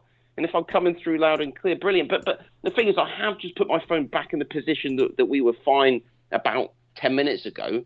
So obviously I've been walking around the apartment trying to find somewhere that's, you know, not where my missus is sleeping, not where my kids are sleeping. Do you know what I mean? It's been difficult times for me. You know, we've been fine on this show for the last couple of times. I know that it's still my fault, okay? But we've basically been fine recently from this position where I've been charging. You pretty much sacked, mate. Like next week it's the Pig and Griffo show, mate. So is it? Yeah, you're pretty much sacked. Like we can't have this, mate. Honestly, piss poor. We'll be having words after, mate. Pig is not happy. Well, no, because you know it's just amateur hour stuff, mate. It's stuff that is easily addressed beforehand. Planning doesn't exist in the Hotspur household, evidently. Maybe. Yeah. Right, you know, P. Piss poor planning, piss poor performance, mate. That's what I'm saying right now. Just hang on a sec. Hang on a sec. I mean, are we okay right now? Wi-Fi's on. I'm charged in, and we're in the. You know, I could even put the bloody light on for you. How's that? Is that working? Mate, it looks okay. I mean, it's not ideal, because now we can see you, but it's okay. Listen, everybody for I'm coming tuning in. through loud and clear, yeah? Yeah, you're coming through, okay. It's not great still, but it's fine. It's much better than it was earlier. Anyway, that's it. So, okay, what I was talking about with the viewers while you were gone, Hen, is England, Euro 2021. The team, let's just imagine that Euro 2020 was actually taking place. What's your team? So, just to go through it, I'll just pick my team right off and then we'll see what Henry Hotspur has to say. Or should we do like our defence, then our midfield, and then our attack? Should we do that?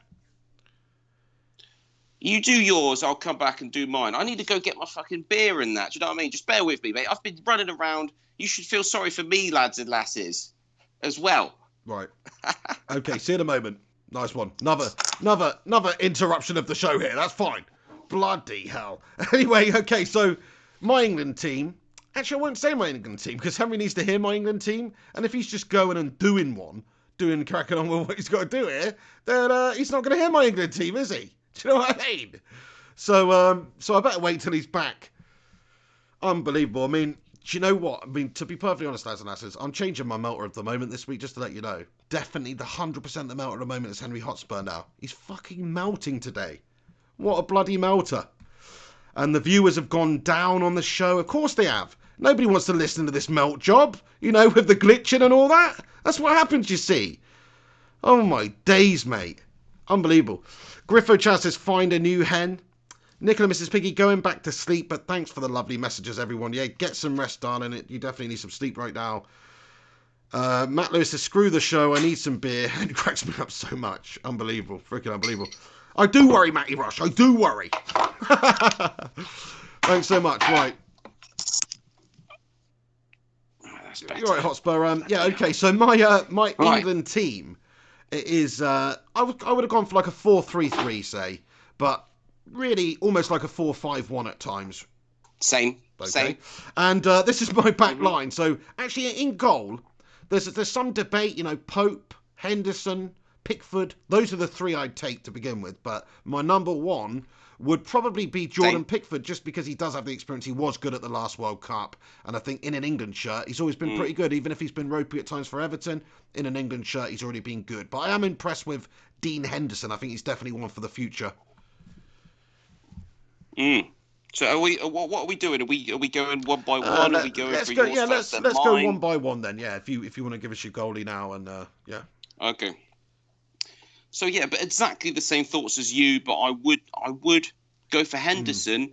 I just at the moment we need to be creating the team for the future. I think Pickford's a decent goalkeeper, but for me, he's not the finished article. He's not top class. And I don't see that he can improve too much. I don't think he's got the class, the absolute class.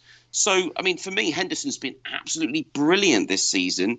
And why not? Why the hell not just stick him in and see what he's got to offer? There's no point plodding along with Pickford if we don't think he is the future for between the sticks for England. Well, yeah, I mean, he might be, though. That's the thing. Like, Pickford's not, like, old and over the hill. Like, Pickford is not very old himself, I don't think. He's 26, which is nothing for a goalkeeper. And he's already played at a World Cup. And you have to say Pickford during the last World Cup for England was very good.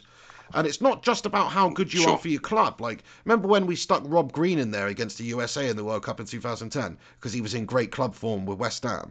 And he just absolutely bloody melted because he's never been in that situation under the bright lights in a big tournament. Okay, it was just an error, you could say. But I just don't think that... I think that more experience you have at that level, the better. Especially for a goalkeeper. Because there's a lot of... you've got to be able to... You've got to be able to keep your concentration about you, and you've got to be able to perform under the pressure. And I'm not saying, Pickford's, Gordon Banks or anything. But what I am saying is he's got a bit of experience, and he has already shown that maybe he's a big game player. Like when we were in the World Cup last time, he saved us a fair bit. So, yeah, I can understand what you're saying. Dean Henderson, though, 22, I think he is. Looks great, obviously having a great season with Sheffield United, and he's on loan from Man United. So, for me personally, going forward, yeah, that would be great if United could get England's number one going forward, and he does look like a great talent. So, I respect your pick there. I respect your pick. Matt Lewis agrees with you and Thank you. says, I'd go Henderson. Pickford is too sketchy, liability. Fair play. And Matt Rush agrees with me and says Pickford does well in big games. So that's what I mean. Big game players sometimes are more important than the top class players who don't turn up on the big stage, which happens a lot. So most of the comments there, most of the Bacon and Egg Brigade are basically split with our decisions as well, which I think probably the most of the nation are, to be fair. Okay, on to the defence then, Hen. And I do think that this is going to be where we differ quite a lot because Go for your four. Go for so your my four back four first, then. yeah. I'm going to give the right back position, and this is the contentious one where there's loads of depth for United. Sorry, for England. And I'm going to say Aaron Wan-Bissaka. It should be the first choice because I think he's the best defensive right back in the league. So if you look at the stats, they don't lie. They back that up too. The challenges, the one-on-ones, all that stuff. He's leading the stats. And defensively, we know he's an absolute beast. He's also got some good stuff going forward. Now, I know what everyone's going to say. Alexander-Arnold, he's ahead, he's further developed, he's a Champions League winner, he was pivotal in it, and they're going to say all this stuff. He has to be in there. And people are going to say he's going to have to be in there. But for me, he's a better flying wing back. He's better going forward. If you can't deny his assists and stuff like that, decent. But defensively, I don't think he's as good at the defending aspect as Aaron Wan-Bissaka. So it really does depend on how you want to play. But for me, in my England 11, it is Aaron Wan-Bissaka who gets the nod. We are going. Let's go one by one because it's just are easier, you isn't it? We can make the points on the individual players. One by one. Okay, well then, for me, it is Alexander-Arnold all day long. I mean, my setup for England would be 4-3-3, trying to basically emulate what Liverpool have been doing successfully over the season, and it just goes to show that type of football works. I'm not saying that England can copy or copy the blueprint of what Liverpool are doing. But I think going forward, I think in modern day football, that is working. Champions League winners last season should be winning the Premier League this season. Obviously, that's all up in the air at the moment.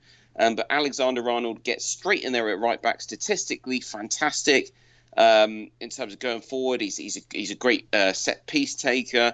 He can do the defensive job as well, and he's used to playing big games. So all day long, how could you deny a young English talent that is at the top of his game right now for that position? It's Alexander-Arnold for me, young Trent, all day long. Yeah, fair play. I mean, I could never argue with that pick. I understand it. It's like we've got a bevy of riches in that area. Still remember, there's people like Kyle Walker, Kieran Trippier, still knocking around. I know. We've got absolutely. a bevy of riches in that area. And to be fair, I just think Aaron Wan-Bissaka, he's the best defender, so that's why I'd select him. But, Alexander-Arnold's the best attacking wing-back, I think. So, yeah, I mean, it depends how you want to play entirely. Just to put a caveat on it, like my 4-3-3 here, almost like a 4-5-1 at times as well, but also, I've gone for almost, it depends on how you're going to play, because I've gone for sort of like the defensive unit, then I've almost gone for the rest of the team's very attacking, is what I'm saying. So, we'll see in terms of balance. But yeah, fair play. I'd go for Wan-Bissaka. You'd go for Trent Alexander-Arnold. There's a bit of a mixed reaction in the comment section. I think there's a lot of United fans in here, obviously, who do think that Wan-Bissaka should be the man. Like Stacey English says, England can do without Trent, but we can't do without Aaron Wan-Bissaka.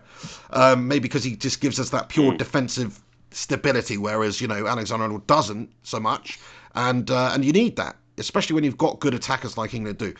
But that's the right back spot. We differ on that already. I just quickly wanted to apologise again for my double daymares like about 10 minutes ago. I just feel guilt. My heart just feels broken right now. I'll try my best to not allow this to happen again. I'm sorry to the Bacon and Egg Brigade. Heartfelt, genuinely. Didn't sound very genuine, mate. We know that's going to happen. We know that's going to happen again anyway, Henry. Like, come on.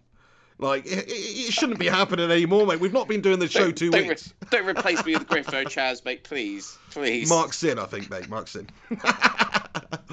Anyway, I don't think there'll be a question of sin today, actually, lads and lasses. I think Mark Sin's feeling a little bit ropey. You know, hope he's all good. I hope he feels a bit better.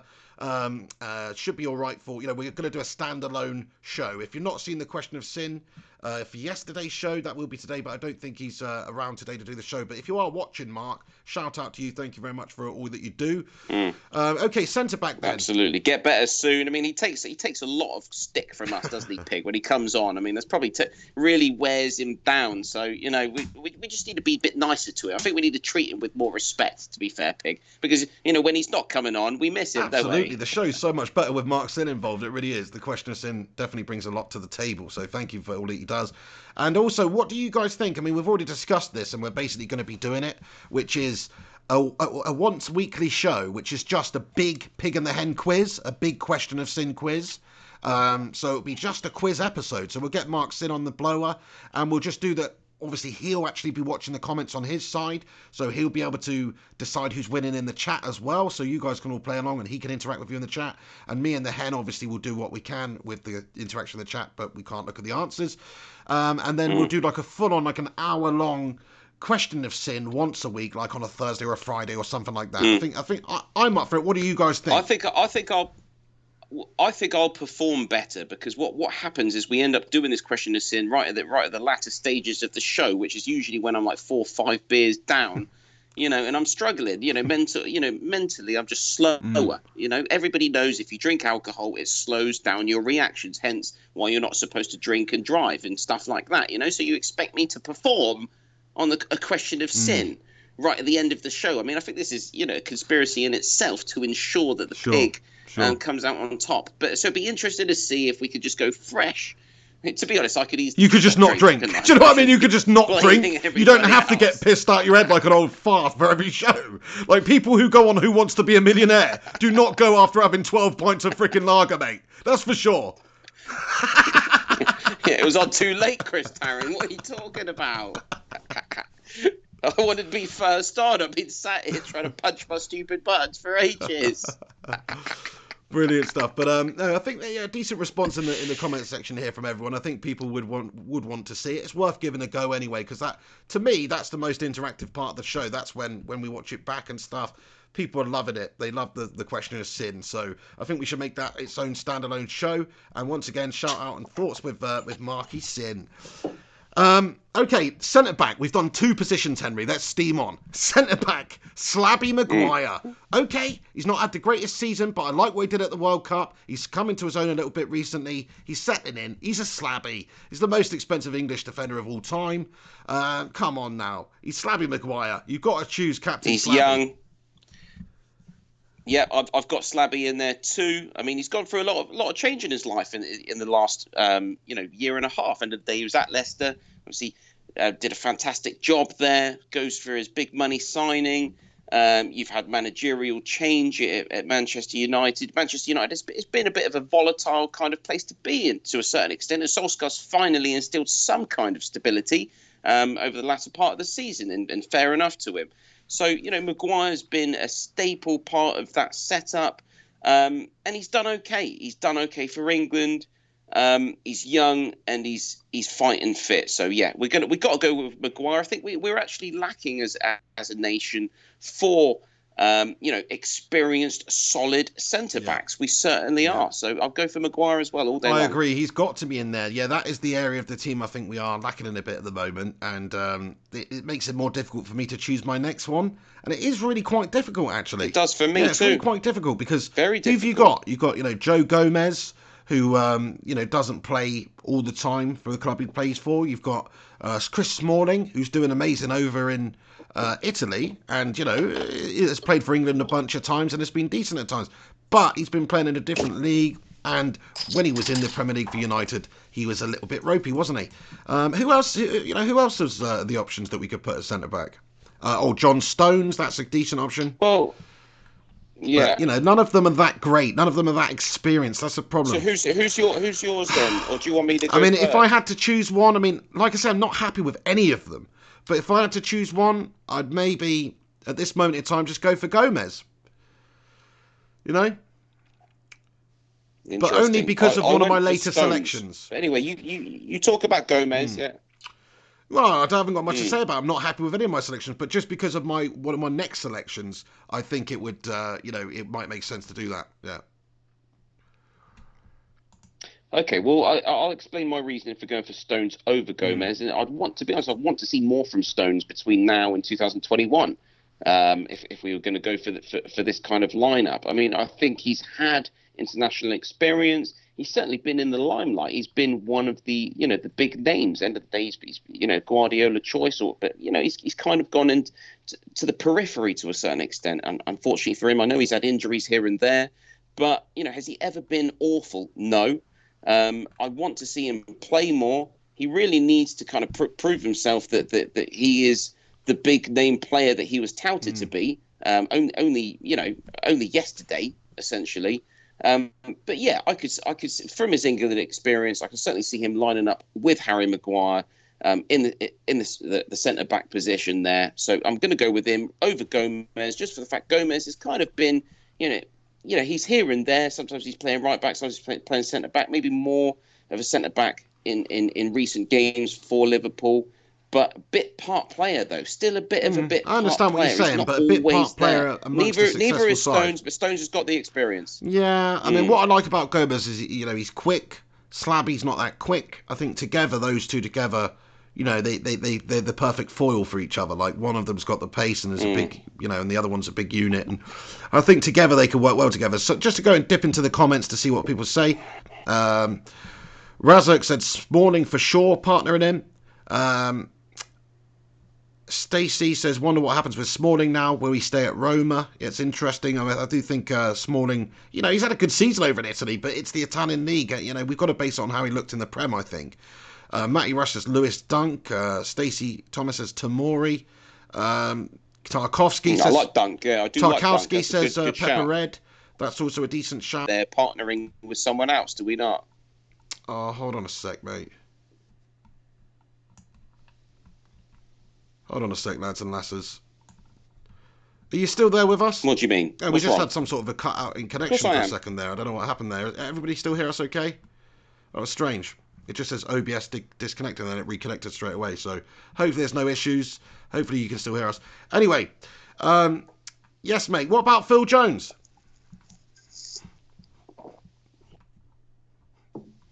No way. Okay, fair play. Right, let's get on to the next position then. So we've gone over the... No to Chris Smalling as well. You say that again? You don't rate Chris Smalling, no? No, I wouldn't have either Phil Jones or Chris Smalling anywhere near it right now. I wouldn't. No, fair play. I understand that. I'll go for Gomez and Maguire. You'd go for Maguire and Stones. Fair play. Left back, to me, it's a reasonably easy one, the left back at the moment, and I think it's got to be Ben Chilwell, to be fair, because he's obviously had a very good season, and he's just the best left back we got right now, I think. Leighton Baines is 35. Who else is there that's really in contention? Because... Well, that's it. Unless you want to play a right back out of position, like Walker, like either Wan-Bissaka or Alex Arnold. Interesting. Arnold, yeah. If you've got, that's your only other option. So if you want to stick with a true left back, then yeah, I agree, Ben Chilwell. Yes, I think Ben Chilwell. But like you say, mate, I mean, that does sound pretty tasty, like having Alexander-Arnold on one side and Wan-Bissaka on the other. Sounds like the best of both worlds, but it is completely opposite. Oh, Gunshi, mate. Oh, my God, how did I forget Luke Shaw? Because Luke Shaw's actually been in really good form recently. But I just think Chilwell's had a better season, and Chilwell's more consistent. I would choose Chilwell. Brandon Williams as well. Brandon Williams. Great shout. It's another one in with a shout. Yeah, I love Brandon Williams. I think he's a great young player. Experience-wise, obviously, Luke Shaw's further along. Luke Shaw's been great for United recently. Obviously, you've not watched like the last 5 or 6 games extensively like I have. He's been one of our best players, he has. He's been so good. And so it's a great shout. I mean, a lot of the United fans in here are thinking Luke Shaw's a good shout. But I would go for Chilwell. I'd definitely take Shaw 100%. And, Brandon Williams gives you a great option too. I like what you said there, Hen, because I think he's definitely one for the future. And if you are planning for the future, maybe you should take somebody like Absolutely, yeah. So that's our backlines then. Who do you agree with, or do you not agree with anyone? Get your teams and stuff in as we go. And also, if you're watching this later, or even after this video finishes, please do come back and post your England Euro 2020 11s in the comment section, because we want to hear what you guys think. So that's our back line. Then 3 in midfield that I'm going for. So sort of like the holding type of midfielder. I'm going for Jordan Henderson, because he's obviously very great leader, and I might even make him the captain, to be honest, as you know, even though Slabby's there, just because I can't really fault his leadership and how he plays for Liverpool and his effort levels. He might not be the most skilled player, but he's certainly one of the best in terms of effectiveness out there. I never thought I'd say that about Jordan Henderson, but this season, it's been Jordan Henderson's year, and he's a big part of Liverpool's success. He's pulled through as a fantastic So I just player. think Jordan Henderson, linking up also with Joe Gomez there, maybe they've got a little bit of a, connection, just sat in front of them a little bit. Maybe that might help out. So that's who I'd choose as the holding, the sort of holding midfielder in my team, if you like. Yeah, absolutely agree with your sentiment there. I mean, captain the guy. He's going to hold that centre of the park there. I'd have him obviously linking up with Alexander-Arnold, flying up, on the right there if we are lucky enough to be attacking. So yeah, I'll go with that. I'm in agreement. Yeah, there's people saying he can't choose that guy, but I'm just basing it on merit. I'm trying to be objective. He's had a great season. Yeah, he's a bit of a melter, okay. But look, he's a Scouser, and of course we don't like the Scousers. But for England, the country has to unite. I've got one Tottenham player. I've got one Spurs player, and you know who it is in my whole first. So you don't think Harry Winks is in with a shout? I'm not being silly here. Harry Winks is in with a shout? No, not not quite right now. for me Not right either, now. no. The other 2 midfielders then that I'd have in the sort of 3, if you like. Bear in mind at times it'll be a 4-5-1, but it will be. I would go for Jack Grealish. Could I go? Oh, I was going to say I should start going first, because people might accuse me. No. Let's just stick with the order. Otherwise, we're taking it. It doesn't. That's fine. Jack Grealish. I'll probably go for. I think he's had a tremendous season for Aston Villa. I think he's tenacious. I think he's good, very good going forward. He's quite versatile. You play him down the left-hand side a bit if you want. He can play central. He can play an attacking midfield role. And we all know what he's done this season at Villa. He's been their best player. He's definitely looked very good to the point where most of the top clubs are interested in signing him when that becomes available. And he gets in there for not just how he's done this season, but also the fact that it is one for the future, and also the fact that the character of him, he just seems like somebody that's going to battle and fight and give his all for the 3 Lions. So that's my basis for the Jack Grealish selection. Okay, I don't have Grealish in there. What's your other one? Okay, so my other one's James Maddison. Just to see if I've got. Yeah, James Maddison. I think he's had a very positive season at Leicester. Plus the selections I'm making, they're all quite young.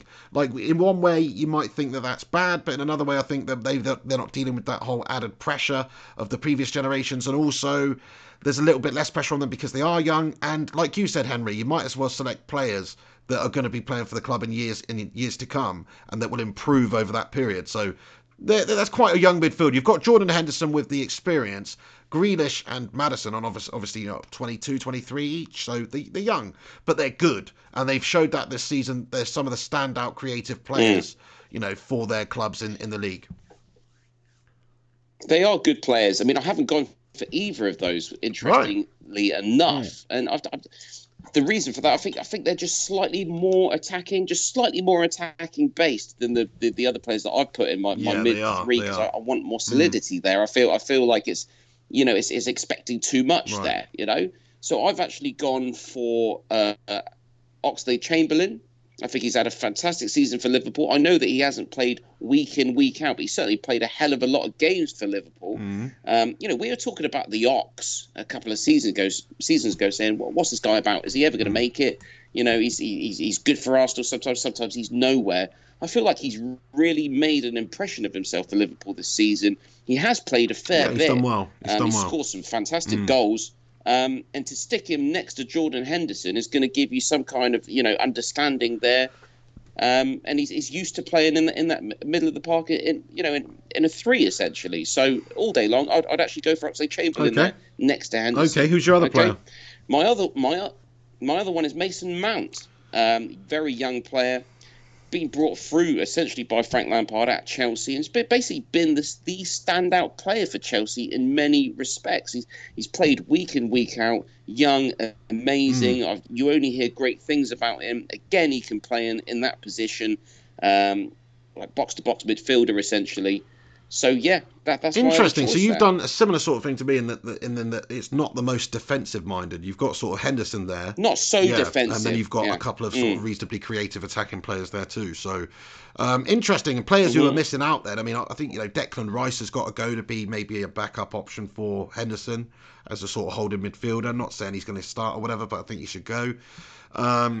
And who else is there? Yeah, Mason Mount was on my subs, and Oxlade was on my subs. So I had Henderson, Grealish, Maddison, and my subs were Oxlade, Rice, and Mount. So a couple of your subs are interesting.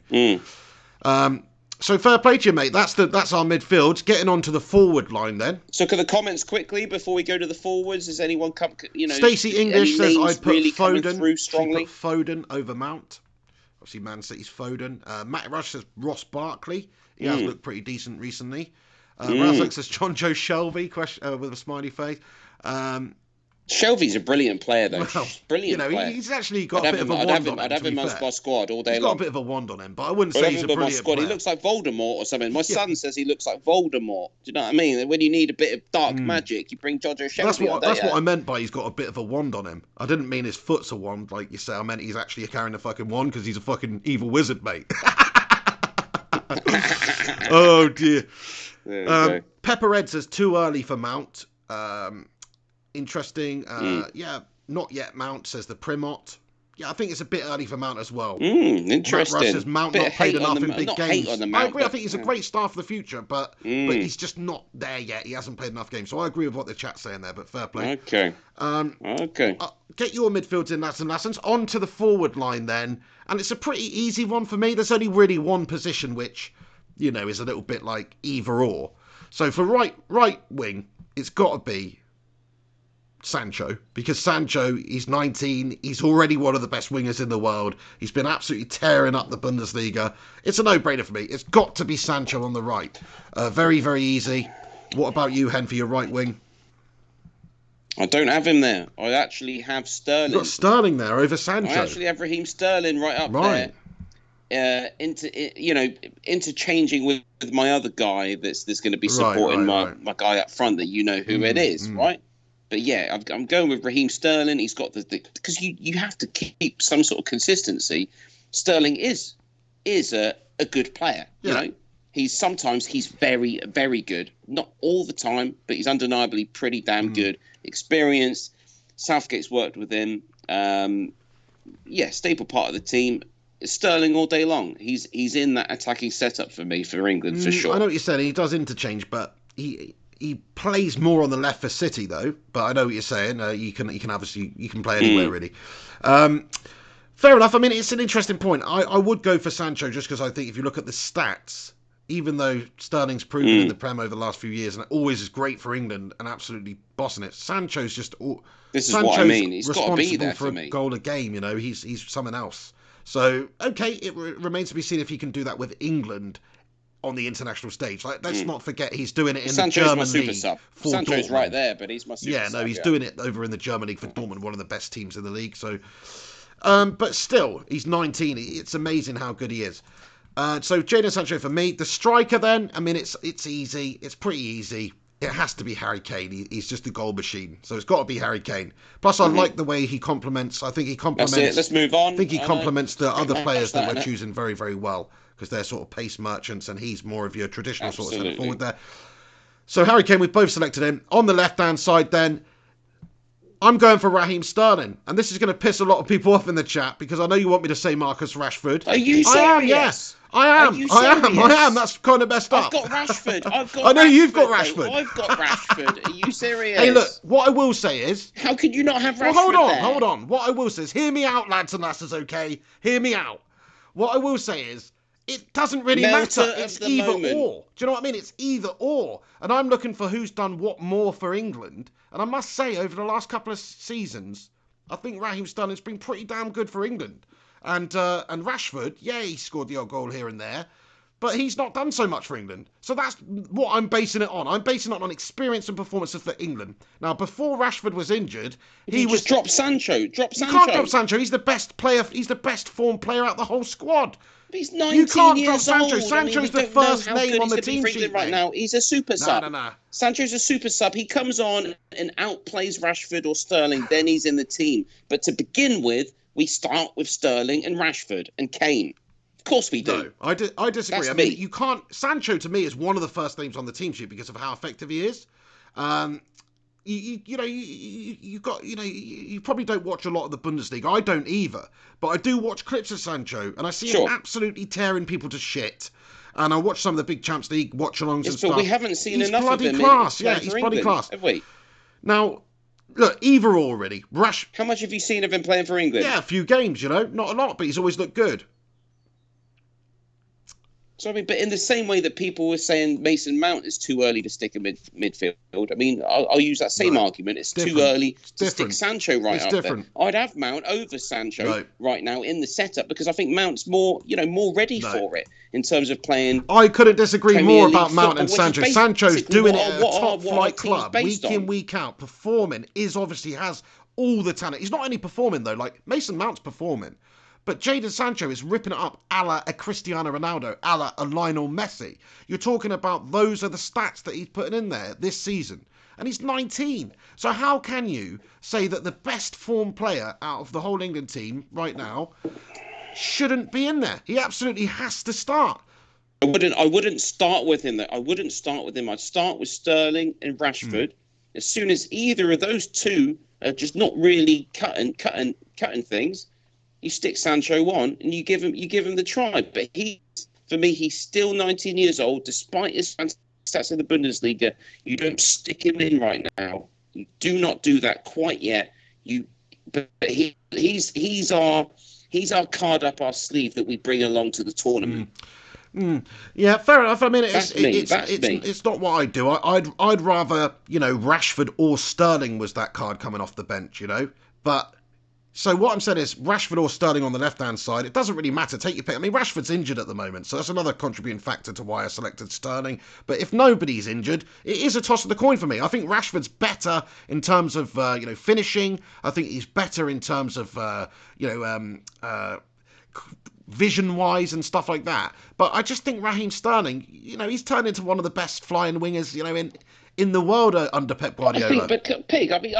I think you're doing your Manchester United fans out there a disservice right now. I'm not trying to give anybody a disservice. I'm just saying my opinions. These are my opinions, Henry. I do not represent or speak for the United fan base. These are my opinions. So there can be no wrongdoing done here, my friend. These are just my opinions. As a neutral, statistically, I mean, I think Sterling had a brilliant start to the Premier League season.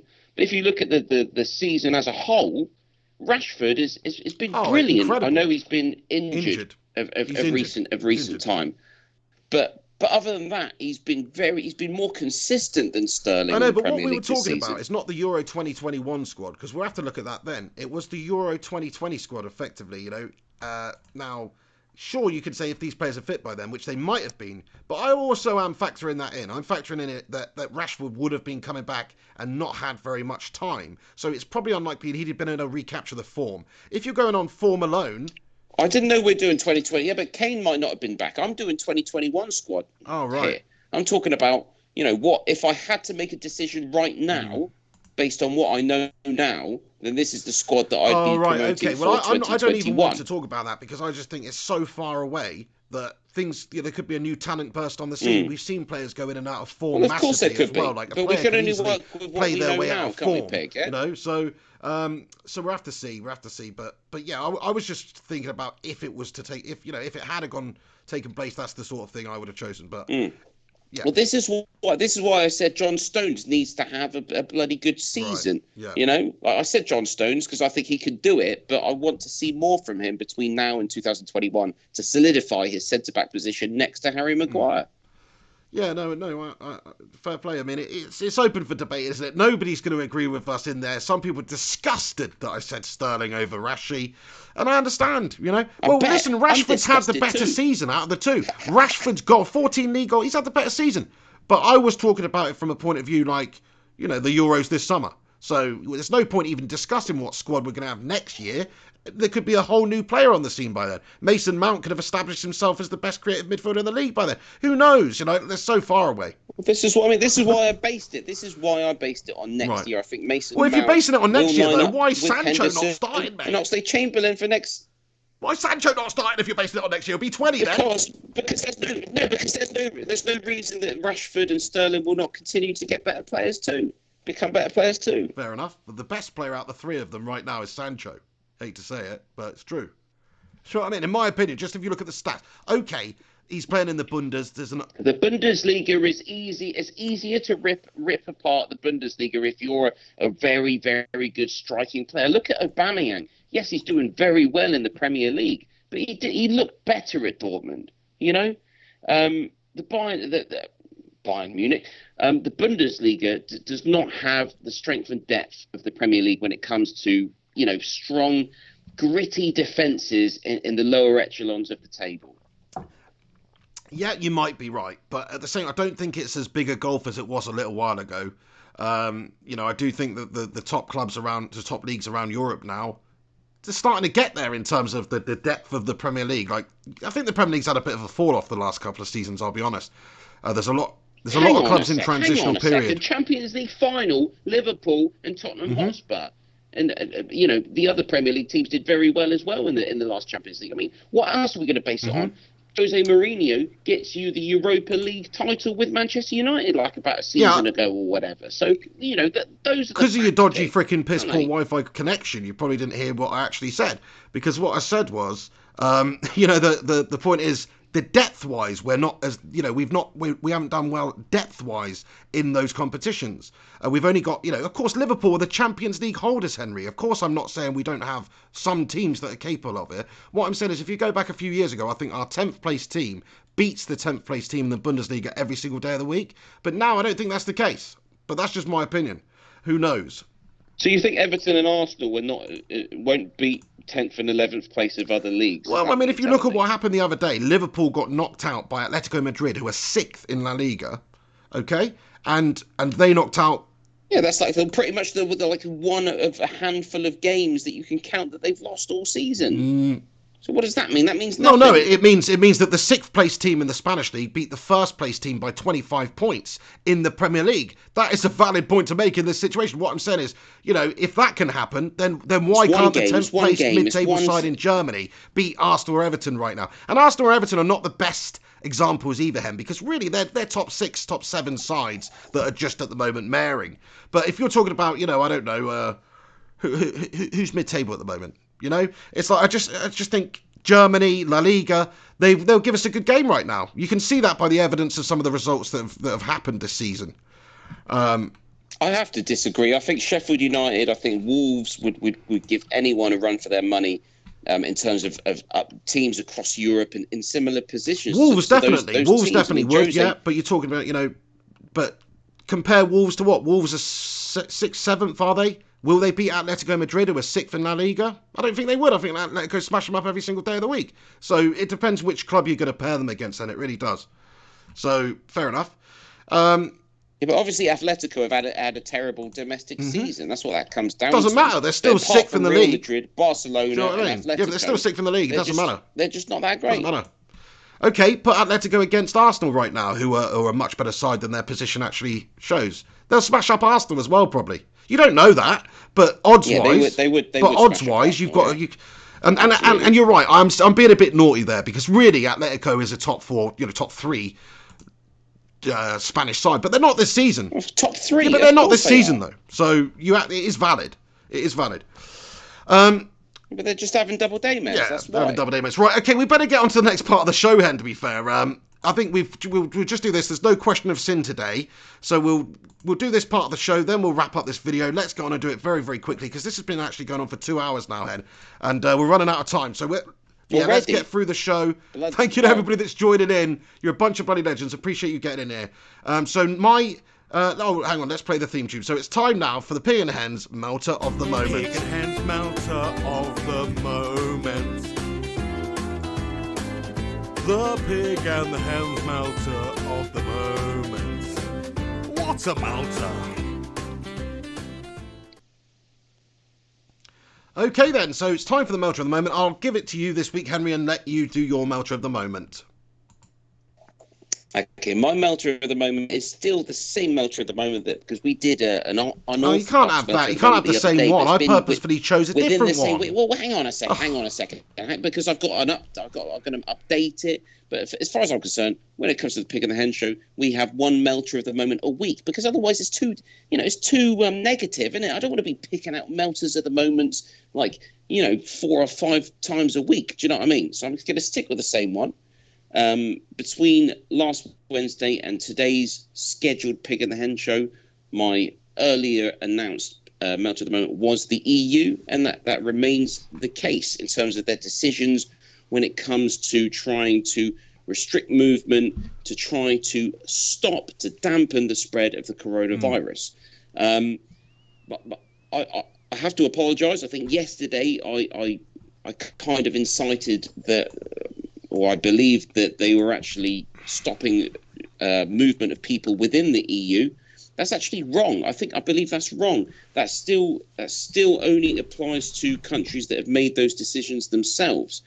The actual efforts that are being made now is to stop people entering the EU countries as a whole. So for 30 days, I don't know when this is starting. It might already be in effect. No one is allowed within the EU. Now, this is an absolute melt job for me because basically what they're saying is no one should come to the EU. I mean, to be honest, I don't think many people would want to go into these EU countries right now because right now the epicenter of the coronavirus outbreak is Europe. So what are you trying to say? Don't come here because it's pretty bad here and we don't want infections coming from outside. That kind of makes sense. You don't want extra infections. Keep speaking, Hotspur. Sorry to interrupt, my friend, but you keep speaking. I'm going to leave you to your own devices for a few minutes because I need to go to the toilet and also grab a drink, mate. So I've heard your melter of the moment. I agree with your melter of the moment. Please explain it to the people, and I'll just leave you to it to review, Bingtao beers or something or whatnot. But I'll be back in a minute, mate. Certainly will. Absolute legend, just aren't go. you? Nah, I am. You're not. No, you're not. Right, okay, see you soon. Just go. All right, hold on. Just no rush coming back. No rush, yeah? Absolutely not, mate. Certainly not. I'll be staying away for as long as possible. See you in a bit. Have fun. Thank you. If you need a poo, just do it. There we go. Oh, this is refreshing, isn't it? It's just nice just to, he's got his arse crack out and everything. It's quite nice just to be able to relax and chill out without the pig in your face. Apologise again for the earlier issues in terms of connectivity. I do try my best. It doesn't work out. I was a bit silly to not put the Wi-Fi on whilst inside my residence here. But there we go. What was I saying? Is the massive problem with the EU right now is, as we know, we've got massive numbers of coronavirus positive results within the EU. What they've done is they said no one's allowed in right now. Okay, that helps to stop people coming in that are bringing in extra infections. But you still have this crisscross of being able to travel from one country to the other. I believe Italy's under lockdown right now. I think France, Germany, Poland, there's a few other countries that are basically, putting up a wall and saying we don't want people coming in and out right now. But in general, it just goes to show that the EU themselves, the EU Commission, which is the overriding kind of governing body for the European Union, are unable to basically say anything which sticks with the EU. The EU is a union of different nationalities, which in that respect is a great idea. But the Commission have always wanted to have the power to be able to dictate and say what they want for the whole of the European Union, just like the provinces of China or just like the United States of America, to be able to have that power. It just goes to show that they are unable to coordinate anything in this regard. And this is why we are seeing this massive outbreak for them. It's absolute melter of the moment for them to allow this to transfer from one country, which unfortunately in this case is Italy, to spread across Europe. And all you need to do is look at the figures daily. It is just growing and growing and growing in Europe, and it's very difficult to get a grip on this right now. Who knows how bad this is going to get? I didn't have a chance earlier because we had the connection issues. I was trying to explain that the different tactics that are being used by countries, and I do feel sorry for these governments.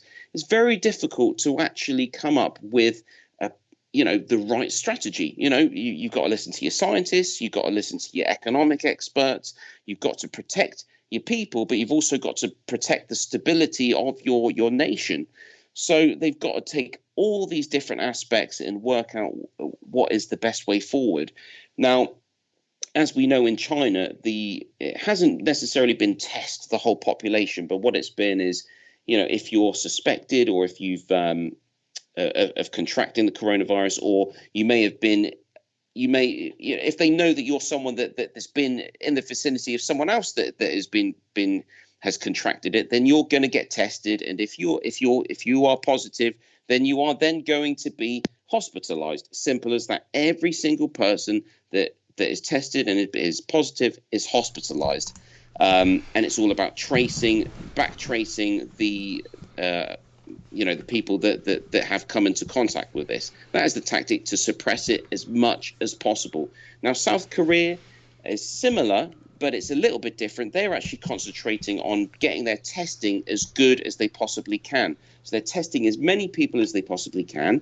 They're trying to get their tests to that standard where you can pretty much test someone on the spot, and it's going to tell you whether they're positive or not, and then isolating those cases.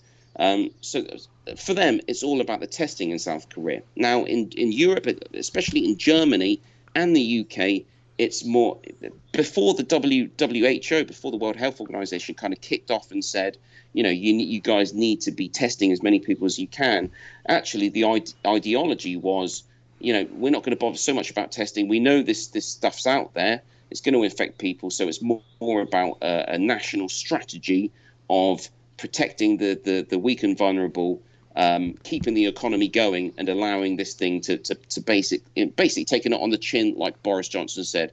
Those are your three different strategies. From what I understand, I won't sit here and say that I'm 100% right on this.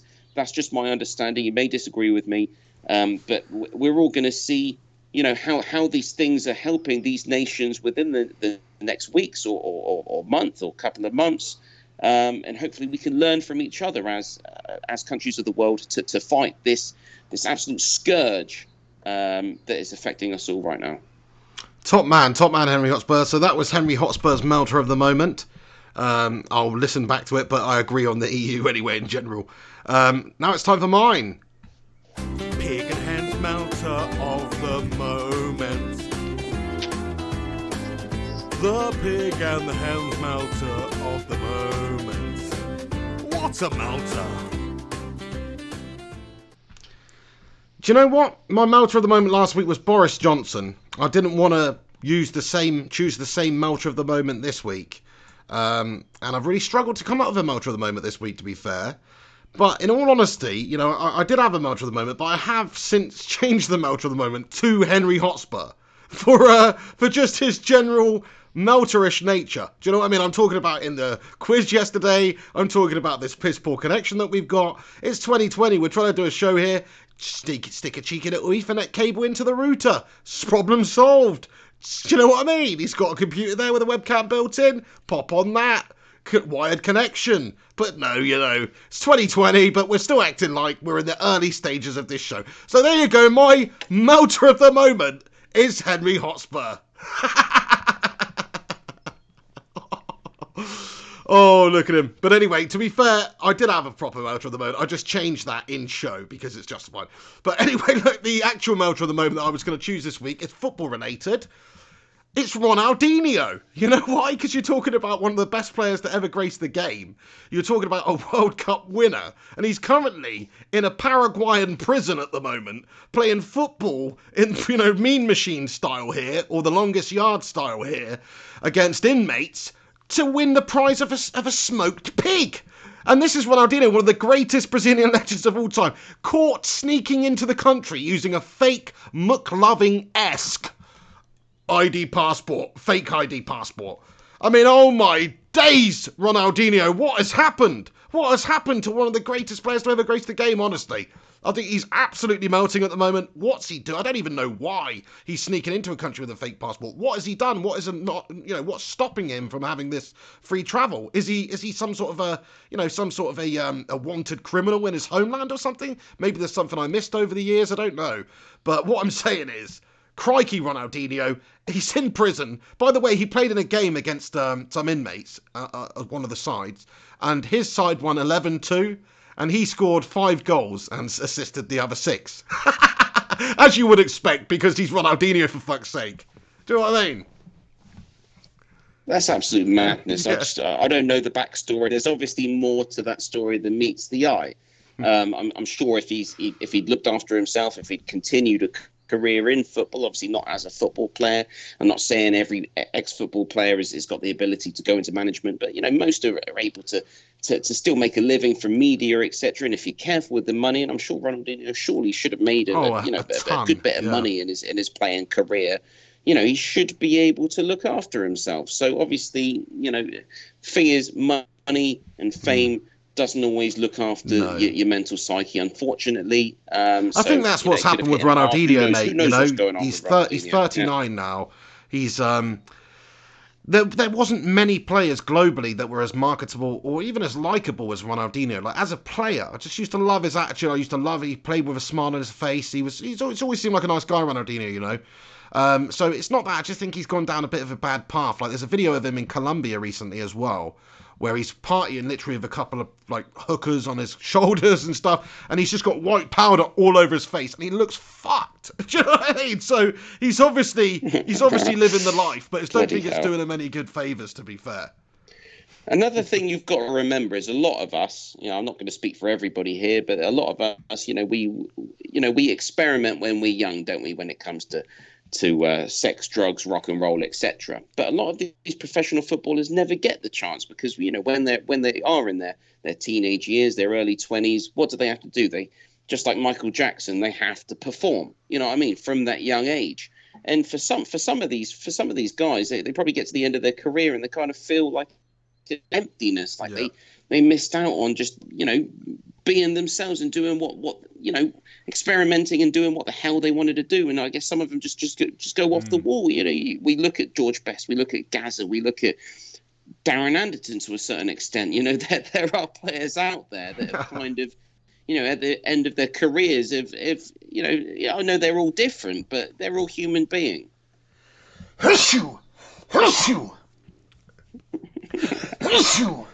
I took £2,000 off Darren Anderton once at the casino. I used to be a croupier. Have we spoken about this before? Not on the show, I don't think. So I was dealing blackjack to Darren Anderton, right?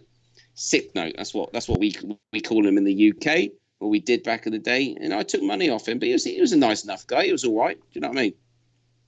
Yeah, no, that's good that you took a couple of K off him anyway, mate. I personally think he's a bit of a dick, but fair enough. No, that's fine. I'll tell you what, one thing I must say, I might have mentioned this previously years ago, but yeah, Henry used to be a croupier at a casino in Bournemouth, right? And I remember once we were out in town, we weren't in the casino, we were at another place. And Warren Cummings was there, who was playing for Bournemouth at the time, and he's an ex-Chelsea player. Never really lived up to much in the game, but, Warren Cummings, some of you might know who he is.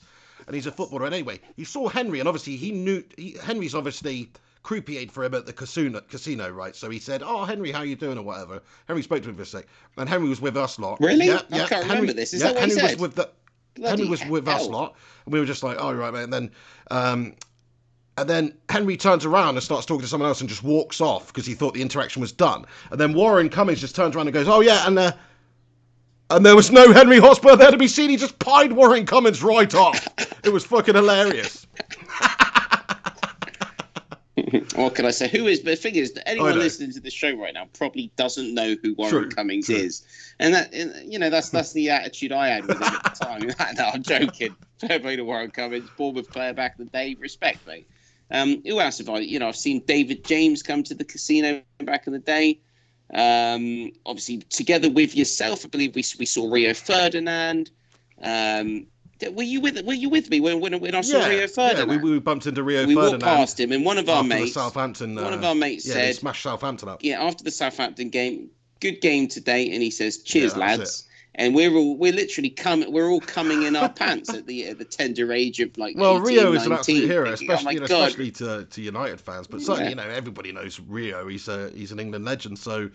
That was great seeing Rio. So he's got his couple of bodyguards. He was massive as well, wasn't he? And he was walking into Jimmy's club. Massive. Jimmy's club in Bournemouth. It's not Jimmy's anymore, but back in the day, at the early, before the recession and everything, when it was all happy days back in those early 2000s, Bournemouth was a great place to be in many respects. Yeah, that was pretty cool. We had Quentin Fortune with him as well. I don't know if you remember that, but it was Rio and Quentin Fortune out on Lash. That's what it was. Okay. So those are the melters of the moments. Let's race on then with the next part of the show, and that is the nutbag of note.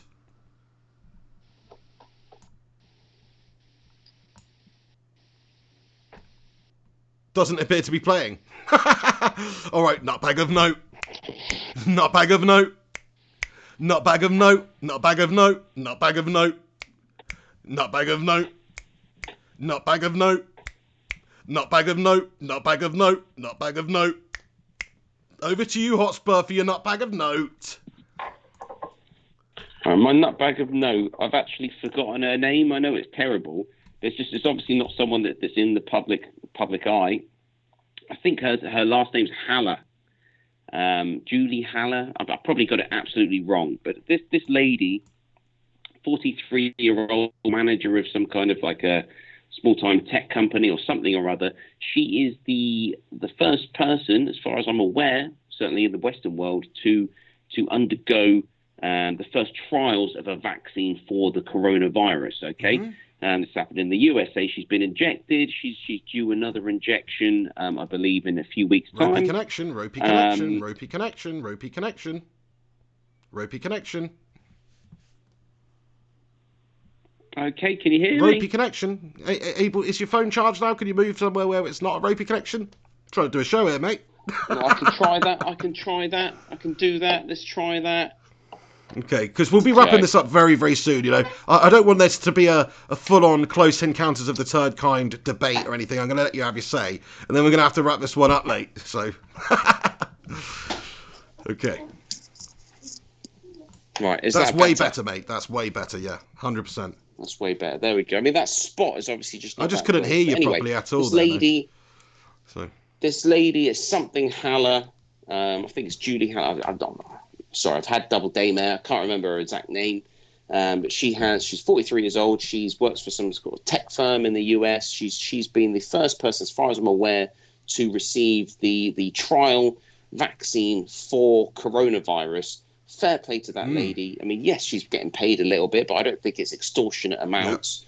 And that's not the reason she's doing it. And okay, they haven't injected her with the virus. I think we touched on this yesterday. The first vaccines are not based on the virus itself, but it's still a massive risk. All you need to do is a little bit of research into anyone that does undergo trial experimentation, guinea pig, essentially. Stuff is scary stuff. So fair play to that lady. It's got to be my nutbag of note, to try to help the world right now. Yeah, I wonder if she's doing it voluntarily. Do you know if she is? Because obviously when you do a clinical trial, like I signed up to this company years ago now, when I was a student, to do clinical trials. I never actually did any, but it's like, they offer you different things every now and then. Like if you're under 30 and you're a smoker, they're testing out some sort of a anti-smoking drug or whatever it may be, and they offer you, you've got to stay there for 10 days. They give you the medication. They do a bunch of tests. It's got to get to a level before it even gets to this stage, to be fair, in lab testing and stuff. But then the human testing takes place, and you get paid a shit ton of money for doing it. It was £2,000 or £3,000 for a week, pretty much. You basically isolated in a hospital, and then they're testing yourself. But you come out of it with a few grand at the end of it. But the whole point is, there is a risk. They're testing it. They don't really truly know what's going to happen on all these different cases of humans. Plus, you are stuck in there. So, and you've got to basically sign a release form as well. Of course you do, which says that you waive any rights in turn if there is any terrible outcomes. So I wonder if she's a Absolutely. volunteer. So you signed this. So you signed up for this. You signed up for this before, did you? Back in I the day? did, You yeah. I were mean, I up never for did this, it. were you? You were willing never did it. to be the guinea flying pig. Yeah, right I never there. did it, Amazing. but I did. So it's just one of those things you look at and you think, if you're a struggling student or whatnot, and you can get $3,000 for a week just chilling in a hospital playing on your phone or whatever. Like, it's not, it's not. But then there's the other things. I mean, you could obviously die. So it's that's why there's the risk of it. But I wonder if all I was saying is, I wonder if somebody's getting a big amount of money for the coronavirus, for taking the coronavirus vaccine, but maybe it's just pure voluntary. All I know is you can look her up. She's been on, like a mainstream media, obviously telling a story that she feels absolutely fine. She's got another injection due, I believe, in a few weeks' time, and they're basically just going to be seeing how she builds up an immunity. I don't know how they can possibly know if it works unless she can, they try to, give her coronavirus. That's the one thing I can't really get my head around, that they're giving her stuff. But I mean, we're only going to know if that works at all if she's exposed to it. Yeah. So I don't know what's happening there, but fair play to her. Fair play to her, honestly, and fair play to the United States for that as well, for actually getting it to this stage in a record time. Like, it's not an easy thing to do. So fair play. They've obviously got some very clever people working on it. And it's the first time, like, a vaccine like this is just using, like, the genetic code of the virus rather than actually the virus, like you touched on. So it's some groundbreaking stuff there. Fair play. So my nut bag of notes then. I've actually got 3 nut bags of note this week. And I know that's a bit out of Henry order. Hotspur's one of them, isn't it? Surely. No, absolutely not. You were the melter of the moment, remember? Anyway, nut bag of note. Love, hate. So I've got 3 nut bags of note. The first one, just to touch on it, Chelsea Football Club. Now you're saying, what? Why am I saying they're good? And trust me, they're not usually, but they've done something which I think is pretty cool. And, it may be somewhat of a PR move, but I don't think it is. I think they're just trying to do their part. And if all big companies like this do their part right now, then you're going to see some of the strain on the country alleviated a bit. Chelsea have made their Millennium Hotel at Stamford Bridge available to NHS staff assisting with the coronavirus outbreak. The club will allow NHS workers to use the hotel for the next 2 months, and the offer is open to any staff working at any hospitals in the North West London region, but that could also be extended. It says, according to the club's statement, the initiative is the idea of owner Roman Abramovich, and he will be covering the costs of providing the accommodation. A club statement said many of the medical staff will be working long shifts and may not be able to travel home or would otherwise have to make long commutes. Local accommodation helps maintain the health and well-being of these crucial personnel at this critical time. The initiative came from club owner Roman Abramovich, and after contact with the NHS was made by Chairman Bruce Buck, it was decided the best way Chelsea can assist the NHS is to provide accommodation for NHS staff free of cost. Mr. Abramovich will be covering the cost of providing the accommodation. Look, I know he's a multi-billionaire, and I know Chelsea Football Club, they're cash rich and all that stuff. But it doesn't matter. This is actual practical stuff that's going to change the situations of people. And if these NHS workers, these nurses and doctors and that sort of thing, can easily have a place to rest, easily get to it, have a quick way to access the hospitals from having a rest, it's brilliant. So fair play to Roman Abramovich on this one. I think he's a bit of a corrupt bastard in a lot of ways.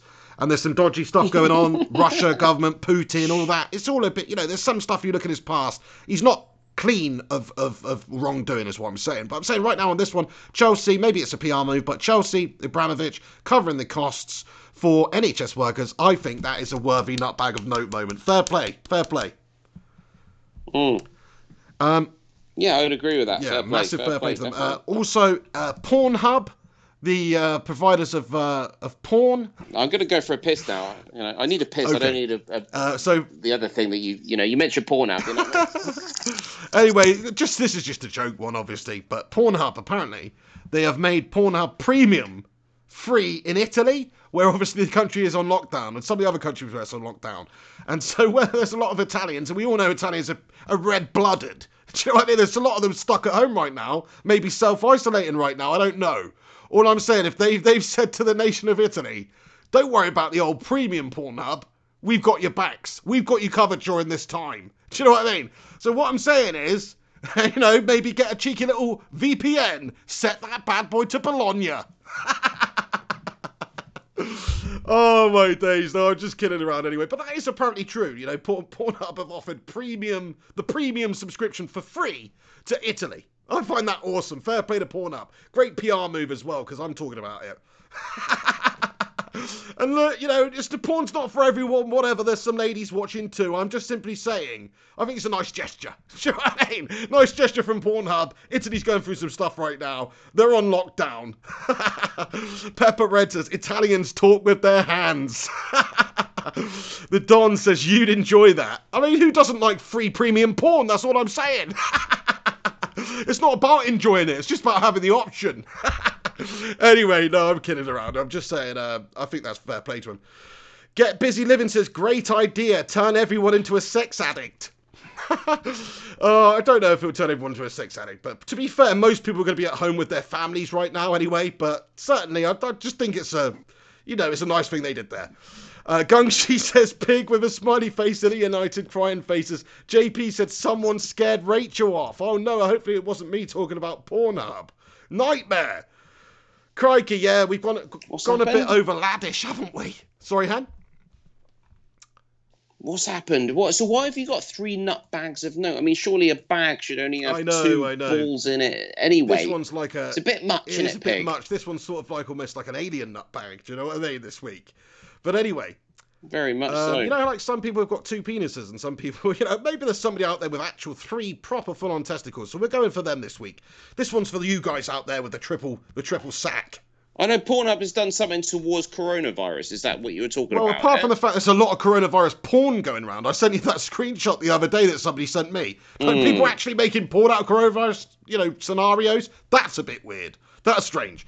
But all you need to do is search mask. Well, yeah. You know what I mean? But no, what it was, Henry, one of my nutbags of note was Pornhub for making Pornhub Premium completely free to Italy at the moment, seeing as the nation's on lockdown. I just thought that was a pretty cool move from them. Okay. Just Worth a PR mention. move, yeah. Worth a Nutbag mention. of note. Actually, it's nutbag related too. My last nutbag of note, when he also looks like a nutbag, he looks like a nutbag, is Dana White. And Dana White is not usually, I think he's obviously great at what he does. Probably one of the best promoters in the game. But, I'm not his biggest fan personally. I think he's brilliant at what he does, but he's also just a bit, he's just a bit of a abrasive tosser, in my opinion. But that's just my opinion. But he's had to cancel a few of the UFC events that are upcoming over the next couple of months because of what's been going on. But he has vowed to keep one fight night, one card still going. And I think this is the nutbag of note because it's Khabib versus Tony Ferguson, which has been scheduled about 4 or 5 times in the past, and they're like the 2 nutbags of their division. Khabib's the current champ, Tony's, just a complete bloody nutbag, and that fight has been scheduled 4 or 5 times in the past. Now, every single time it's gone down, one of them was down to Khabib missing weight by a lot. He had a bit of cheeky tiramisu or something beforehand, some bullshit. Another reason was due to some sort of illness and injury. Another reason, Tony Ferguson tripped on a wire at the weigh-ins and fell over and did his knee, some really bad injury, tripping over a wire the day before the fight. Basically. It's like one of those things, almost like Liverpool winning the title or Leeds getting promoted to the Premier League. It's almost like one of the things. It just seems destined not to happen. And it's strange that finally it was coming together. Finally, we're going to see these beasts fight each other, and this whole thing started. But Dana White has said. And of course, this is subject to change, and maybe next week he'll become my melter of the moment if they do.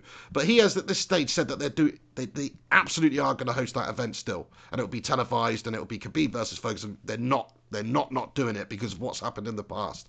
So I just thought that was pretty cool. Just one couple of little nutbags there.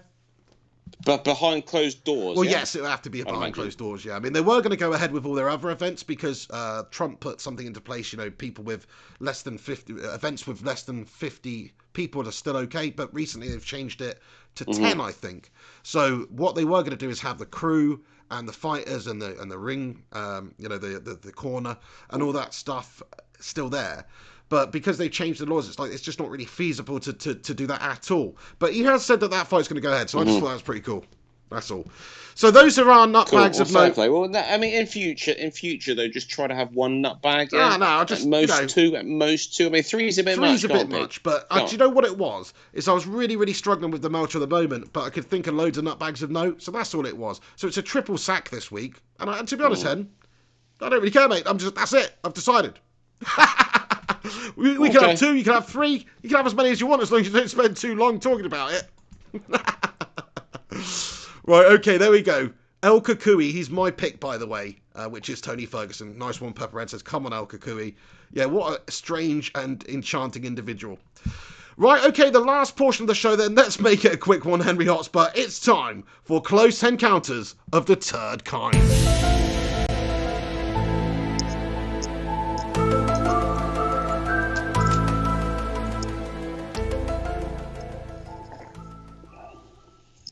Over to you, Hotspur. Okay, so I mean, if we go back to some of the first close encounters of the third kind, we're looking latter 2019. You know, I take you back to those days where I was talking about the mark of the beast. I was talking about globalization. I was talking about the big tech companies getting the world into a position where, you know, they are able to essentially get right into your heads. Okay. And we're basically there. We're basically there a lot quicker than anyone could have anticipated because of the coronavirus, right? The simple fact is, you know, every day we're talking about lockdown. We're talking about people that have to stay inside and self-quarantine. What are people going to be doing? They're going to be on their phones. They're going to be on the internet. They're going to be, you know, listening to media of all kinds, trying to keep up to date with things, but basically just spending a lot more time on their phones or iPads or whatever it is than that they would have been before. Okay, so that's one aspect. You know, if the globalists want this to happen, if this was a bioweapon that was released, I'm not trying to point fingers at any countries here. I think, you know, this potentially, you know, I'm just saying it could have been something that's been released with the intention to play into the global elitists' hands, right? Bill Gates for me is a very, very questionable character. Just before the coronavirus hit us, beginning of this year, if not, you know, latter part of 2019, well, it was latter part of 2019, a couple of months before that, Bill Gates and his Bill Gates Foundation, whatever it's called, actually run a series of computer programs that were basically practicing a pandemic. You know, they were literally looking at the simulation of a pandemic a few months before this thing arose. Okay. Mark of the Beast. Mark of the Beast is all about, you know, you're not going to have money anymore. You need to pay for things through a chip in your head, a chip in your hand, as is said in the Bible. Okay, and I'll tell you again, Bacon and Egg Brigade, I am not some, you know, I'm not a Christian. I'm not, you know, all out in that respect. But it does worry me when you've got people like Epstein before he died on his island, inviting all sorts of people onto his island with his little shrine, and they're doing satanic rituals. There is a correlation between these people in positions of power and Satanism, okay, which kind of makes you think, well, then we got to listen to the Christian side of things. We got to listen to the, you know, that there are church preachers out there that will say the mark of the beast is true, and you know the globalists, they are essentially the Satanists into this position where everybody listens to one governing body. And, you know, if this coronavirus is trying to do that, that could be the case. Look at the World Health Organization. Do you know what the World Health Organization is a subsidiary of? Do you know, Pig? No. It's a subsidiary of the United Nations. It's part of the United Nations, the World Health Organization. Okay? The United Nations, which I've said before on the Pig and the Hen show, if you look into some of the murals that they've got in their meeting room, and that you look at the history of the United Nations and everything that it is, and I'm not saying everybody that works for the UN or everybody that works for the World Health Organization is a Satanist. What I'm saying is the conspiracists out there, the people that believe in the Illuminati, the people that believe in the globalist elitists, that basically worship Satan and want more control and more power, which is what any Satanist wants. They want power. That is what a sinner wants, but above anything is power over man, over what they can have power of. That is the concern for me, that we're getting to the stage where even money has been. China admitted a month ago that they're actually destroying money to a certain extent in some regions because money cannot be trusted. And if the pandemic continues to explode, as it is every single day, you'll get to the stage where people won't trust money. You won't want to touch notes or coins because you're worried about getting infected by the virus, which plays into the hands of the belief of Mark of the Beast, where money's no longer good. So Bitcoin's great, or any form of payment. It's only temporary though, Hen. It's only temporary. It's temporary. People go back to using money after this. Do you know what I mean? Well, yeah, but it could certainly change the mindset of money. It will change for a while, yeah, of course. For like a I long said, time, when I but went into the news agents the other day and their contactless thing didn't work, it's like it annoyed me that I had to put my card in and press the buttons big time with what's going on right now. Sure. So everybody's going to be making contactless payments. But as soon as this goes away, if it ever does or whatever, or it becomes the norm, like the flu is now, or, I'm just saying if, then hang on a of second. course people are still going to take money out of the cash. Cash is king end of the day. This is Close Encounters of the Third Kind, and I'm going deep into the rabbit hole right here. Okay, if the pandemic continues to explode, we can possibly look at economic and social destabilization worldwide. Okay, I mean, this is just the beginning. We really don't know how bad things could get. We really don't know, and we're putty in the palms of the globalists that can literally control us through the big tech companies. We stay at home, we listen and read what they want us to online. Okay, the Pig and the Hen show might be shut down by then. And essentially, once a vaccine comes out, it's exactly what they want to be injecting you, and we can say nothing at that stage. Cash will be obsolete. It's a great conspiracy, Henry. It is. I love it. Like when you actually add up the different aspects of it. It's quite an interesting one. Certainly, it seems like a globalist. The crazy thing is, I was talking about this latter part of last year, 2019, all these different aspects of things that conspiracists look at. And I'm not saying I'm a massive believer of everything I say here. I'm just giving it to the public right here, the Pig and the Hen listeners, the Bacon and Egg Brigade, so that you can digest it for yourself. But it's crazy to think that everything that I said, everything accumulates to a situation where actually the coronavirus outbreak absolutely plays into the hands of people that want those things to be a reality. And I'll leave it at that. Fair play to you, mate. Yeah, I mean, it's very, very, very interesting topic there. I can't really disagree. So do you believe in what you're saying strongly enough to the point that if a vaccine is released by the governments, that you will avoid the vaccination? I certainly would. I would certainly absolutely avoid the vaccination as long as I possibly could without being incarcerated or punished essentially for not taking it, which would be a crazy world. I think everybody should still have the right to say I don't want to take it, essentially. Yes, but if anybody's going to make everybody take it, it would be China, to be fair. Yeah, of course it would. So I'm in the wrong country for that, absolutely. But when it comes to vaccinations, I mean, realistically, you do the research. Really, a proper, fully tested, fully trusted vaccine should take 10 to 15 years to develop. That's how long a proper vaccine should take.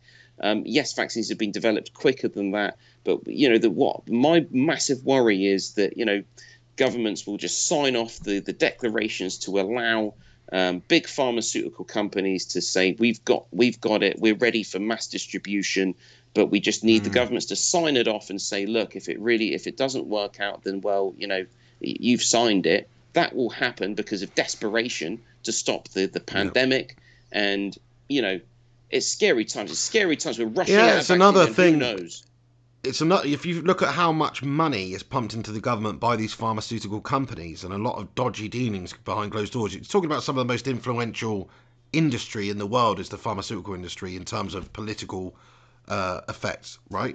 And if you actually think about it, all this is doing, it's massively playing into the hands of all of these pharmaceutical companies, the GlaxoSmithKlines of this world, and all these people that they're making hundreds of billions a year, Which, you know, go and look up GlaxoSmithKline and go and look at the amount of profit they made last year. It's unbelievable. So yeah, no, you're right. It's just feeding into that, and absolutely. I don't know. I mean, I certainly don't think that they're trying to get a vaccine and this is a new world order or a globalist elite or whatever, and they're trying to inject everybody with this wacky stuff or whatever it is just to get whatever agenda they want done. I personally don't believe that. It's pretty messed up. It's pretty messed up though. With you make Bill some Gates. Good points. You make some good I've points. mentioned Bill Gates before with his experimentation in South America with mosquitoes and stuff, and you know I've talked about this type of thing. Bill Gates is a questionable character. He's actually donated a lot of money to the help against coronavirus, which on the face of it makes him look like a good guy. So, you know, maybe he's absolutely innocent and I'm completely wrong, and a lot of other people that are into this type of thing are completely wrong.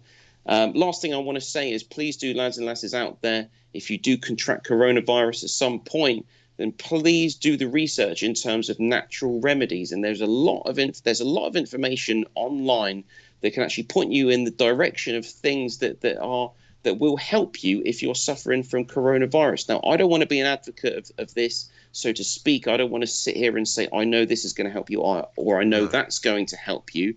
But there's a lot of information out there that indicates that there are things out there, natural remedies that can help you if you do contract this, which certainly mainstream media or big pharmaceutical companies would not want you to be looking at. Let's understand that. Vitamin C can't go wrong for a start. All right. There was even a comment a week ago or so on our show, actually talking about this sort of thing from one of our listeners. So it's not just me that has these sort of thought processes. I'll tell you that.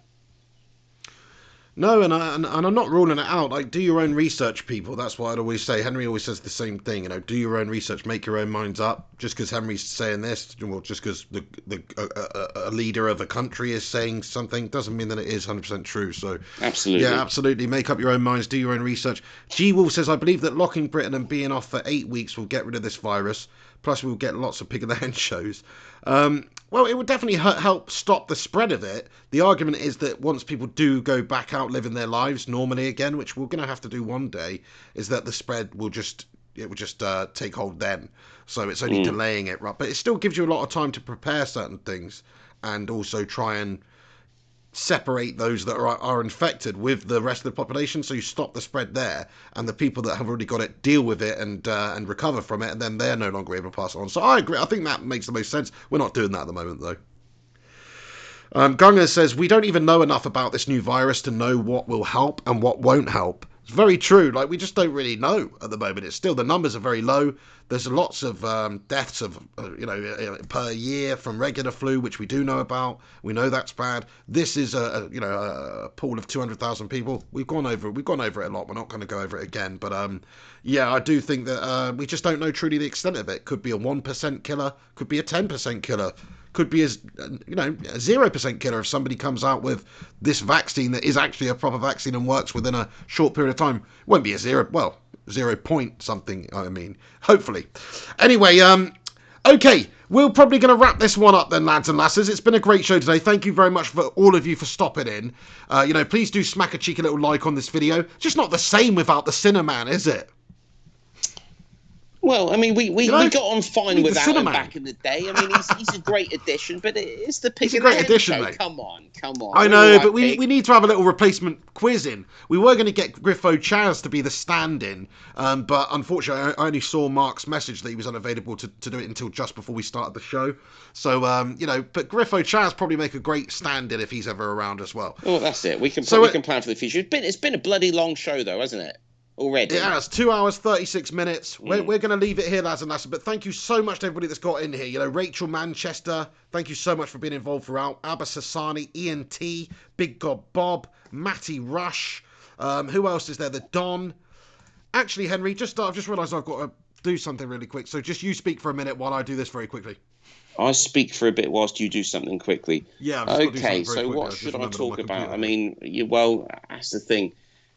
It's got to be the coronavirus, has it not? I mean, it's interesting what Gunshi said there. It's still too early to say. It is. Of course it is. We don't know what really helps, what doesn't, because we don't have the proper analysis, the proper research to say to really truly know anything. All you can do is read reports from medical expert scientists of what their findings have indicated. But as you said, early days, we can't read too much into anything right now. What worries me is when you look at the end of the chain of results from this coronavirus. So what I'm saying is closed cases, people that have either recovered. So it's basically recorded cases that have been hospitalized. They've either recovered or they've died. Before we were looking at 7% that had died, and the rest recovered. It's very scary to see over the last few days that death percentage of closed cases has gone up to 9%, and it's pretty much there at 10%. So everybody that is either recovered or not, you're looking at 10% of those that have died.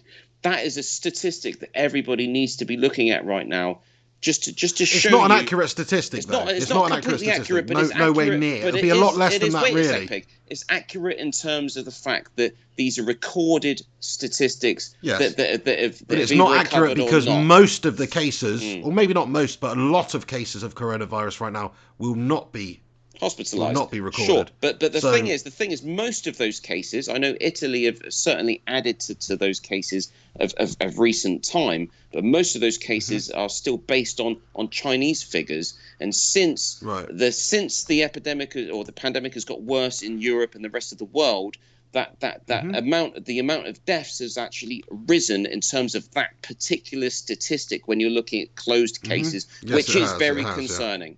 Yeah. Okay.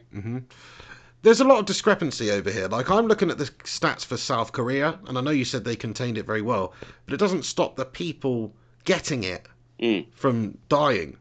But they haven't done. That's really weird. It's very strange. Like, it's very strange. But maybe South Korea are not releasing the proper death figures. But so far, South Korea's nation, they've dealt with it. A lot of people have contracted it. And hardly anyone. I'm not even sure if anybody's died. Look at Germany. Look at the amount of deaths for Germany compared to their infections, which is far less than Spain or Italy. Well, Italy, the region of Italy that was affected. Plus, Italy has one of the oldest populations. An aging population, Europe.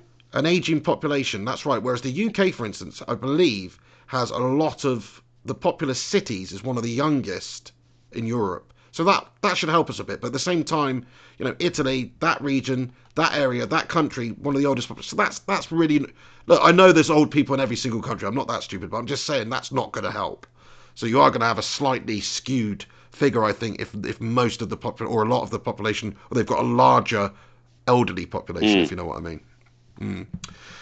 But anyway, bit heavy. We don't necessarily want to end it on all this stuff. But thank you so much to Henry for joining me. It's been a fun show. I want to give a bunch of shout-outs at the end. Gungers, Matty Rush, Bloody Legends, Alex Rudd, Alex Rincon, of course, JP, The Don, Kaiser Soze, Rachel Manchester, Pepper Red, Matty Rush, G-Wolf United. Who else is in here? Ian T, Big God Bob. Who else have I not mentioned? Griffo Chaz, of course. Absolutely. Get Busy Living, Mr. JG84, Ilya United, Ren Chan, The Music Fiend, Ted Zavala, bunch of bloody absolute legends. Abbas Hassani, Mank Jamie 22. I think that's pretty much everyone that's getting it. Oh, Glenn, Gary Wells, Pete Miller, you absolute legend, Pete. The Don, everybody else, I tried to read out everybody's there. Do you know what? Hang on, let me just read this joke out by Griffo Chaz to end it on because I like it. He says, what do the hen and a chocolate teapot have in common? They both melt all over the place.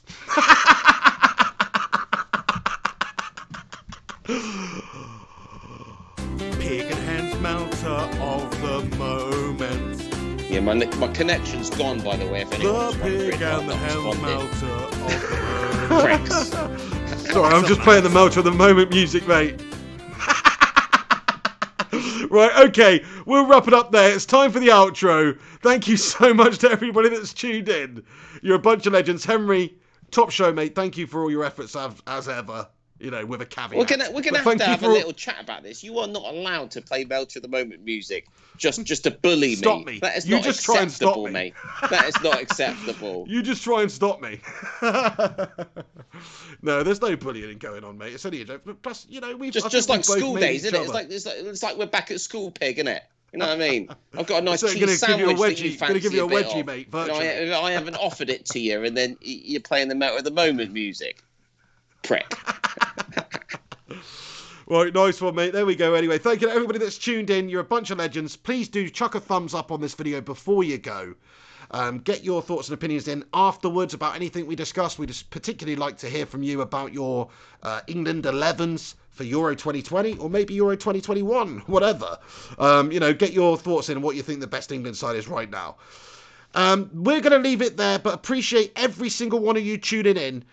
Subscribe to the channel if you haven't already. There'll be another show on Wednesday. There may likely be another show beforehand. We've got to speak to Mark Sin and see when we're going to do this Question of Sin standalone quiz episode.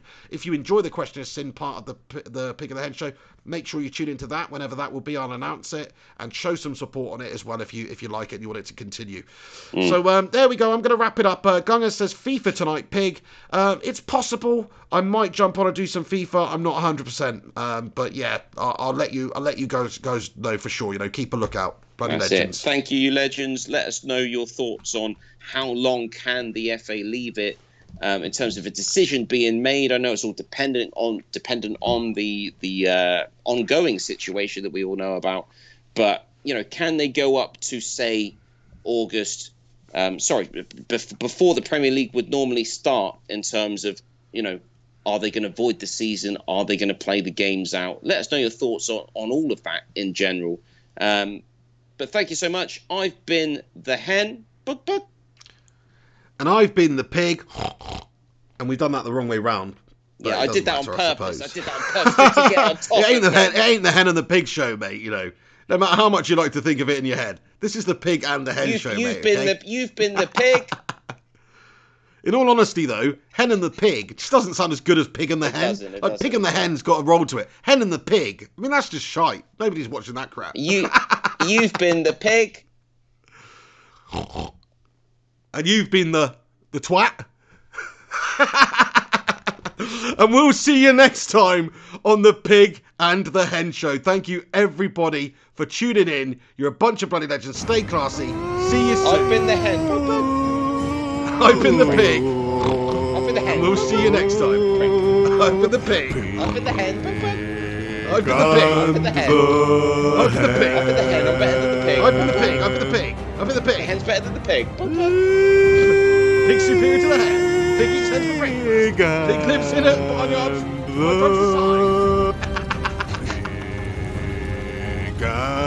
Right, we'll leave it there.